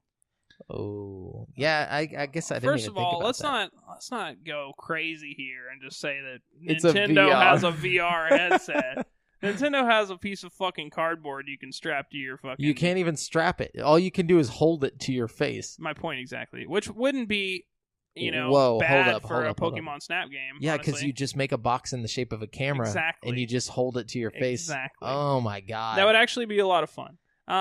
That being said, I don't think it would be powerful enough to do what we want it to do for Pokemon Snap. That's not true. Unless it's like a remake of the original Pokemon Snap, which would be very doable. I don't know. They could easily make a Pokemon Snap. It's on rails. You just turn and just take because pictures. It's on rails, it's not about, it's about like rendering the whole 360 degrees around you without having it displayed on the screen. You know what I mean? Well, you can like turn without latency. You know what I mean? So what you do is what most developers do, and you don't have everything completely loaded up if you're not looking at it. I just don't think it can do it. I really don't think it could do it. It's Nintendo, dude. They can do anything. They can sell 50 million copies of a game that's not even a game, dude. Well, all I'm saying is I'd like to see like the tech demo basically with Labo before I put all my eggs in that basket. But it would be cool if they did that. Yeah, the tech demo is Labo. Well, yeah, exactly. That's what I mean. Oh, okay. I want to try Labo before try it out. Yeah. Okay. Yeah, I still think that's a good idea, though, Austin. Yeah, I agree. I think it's a great idea, but we might be waiting a little on that. Yeah. We got Charles Chastain here. What's up, boy? He says, what do the lackluster sales of the last few AAA titles mean for the industry? Also, Horizon Zero Dawn has a new game plus now, in case you didn't know. I did know, and that's awesome. But also, the lackluster sales of the last few AAA titles. So I assume we're talking about like Anthem and all those, Metro, those. Which I wouldn't call Metro Exodus a AAA title. Would you? I would. Yeah. I feel like it's. I guess. I don't know if you have a fucking designated like thing at E3 about yourself, then you're a AAA title. Like, that's all true. I'm saying. I guess. You know what I mean? Like, I don't know. But like, I don't think any of these games did like terrible. They just lackluster is a great word. I don't think it's going to affect the industry at all, in any way, shape, or form. I really don't. I think that we're going to have another game pretty soon that's going to blow everybody's shit back like Red Dead, and that'll be it. I don't think that it's going to hurt the industry. And if it does hurt anybody, it'll be the people who made the games, Ironically, though, some of the games that you wouldn't expect to be doing well are doing better than others. Like, Anthem is actually selling better than all these other games. It's just not, being critically received as well as some of the other ones. You know what I mean? Yeah, I think that's the critical reception versus the actual sales is the big deal here, because, I mean, it's the same thing with, like, Michael Bay movies. I mean, they get critically panned, but they make so much fucking money that they just keep doing it. That's what makes them AAA, though. It's like they're cash cows, Yeah. It's like they make them so big and stellar that they can just do it over and over again, But I don't think it means anything bad, because there's always those times, where shitty games come out. And same with movies and every other form of media, It's just a bland time in video games. Other than I kind of want to play Division 2. That's a AAA title that I'm really looking into. That's Ubisoft, and it's like absolutely. It's like I think Activision's involved in that somehow too. I could be wrong. Is it Ubisoft? Maybe I'm wrong. Maybe it is Ubisoft. I could be wrong. I don't know. Either way, I know it's a AAA title and it's doing well, both critically and sells from what I've seen. Yeah. So I don't think it means anything, man. I know Metro's doing well critically. Like it's getting a lot of praise for its like graphics and story and gameplay, but it's just not selling well. Yeah, well, wait till Bethesda drops all their new titles. Like I don't think you're going to see a dip in that, even with Fallout 76. I was about to say, yeah, I don't even think Fallout 76 is enough to stop the Bethesda hype train. Like I think E3 is going to be fucking blowing people's shit back. Yeah, I think they're going to announce something cool probably too. Yeah, I think we're just at the end of the console cycle, so people are just getting ready for what's next. People are just excited about new. You know what I'm saying? And rightfully so. Yeah, and Anthem and stuff is kind of like a thing that everyone's already gotten used to with like Destiny and shit like that. Anthem should have did that earlier, Way earlier. If Anthem had come out 6 years ago, it would have been a big deal. You know what I mean? Oh, yeah, definitely. Would have been bigger than Destiny, I bet. Totally. Anyways. Is that what else we got? What's that? That? Yeah, that's it. That's all the questions. All right, thank you guys. We are going to jump on over to This Week in Gaming History to wrap up the show. Brent, take us in the time machine. Taking you in the time machine. This week in the time machine, we're going back to March 21st, 2001. What console? That's the question, isn't it? Oh, it is a console. Yes. 2001? It would be the GameCube. Mm-mm. Really? Hold on. No. It is Nintendo, though. Oh, okay, so it would be the DS. Nope. Really? Game Boy Advance, bro. What the I forgot that whole little stage. Okay. That was right before DS, right? They had Advance, and then Advance SP came out, like, right afterwards. And then they had Advance Micro and DS came out, like, the same year, right? Yeah, I think so. I believe you are correct on that. Either way, the Game Boy Advance was a fucking big deal, dude. And it came with, what did it say? It came with Super Mario Bros. 2 to prove that it could match the graphics of its SNES counterpart. Hell yeah. Yeah. Dude, I just watched a YouTube video of like the top 50 Game Boy Advance games. Mm-hmm. Like this guy's choices, and they were so spot on, and like just seeing all those games made me want to get a Game Boy Advance. Bro, there were some good games for Game Boy Advance. That's one of those systems that had a lot of really quality content. Oh yeah, dude. And they tried shit. Like there was a Silent Scope game on there. Yeah. There was like I played some weird ones. Like I had a first-person shooter 007 game that was actually kind of fun. I don't know, it was weird. Max Payne. Yeah, the Max Payne game was good. It was like a top-down shooter with the slow-mo effects and shit. That shit was high. Mario Tennis, Mario Golf. Oh, bro, Mario Tennis was fucking phenomenal, dude. That's one I want on the Switch. I want them to bring that back so I can play that shit. I would love a roster of Game Boy Advance games to play on the little, NES store or whatever, or the little... I wouldn't even mind its own little thing, like just a Game Boy Advance little tab you could bring up. That would be sick, dude. Absolutely, dude. But yeah, so let's see what else we got. March 22nd, 2009.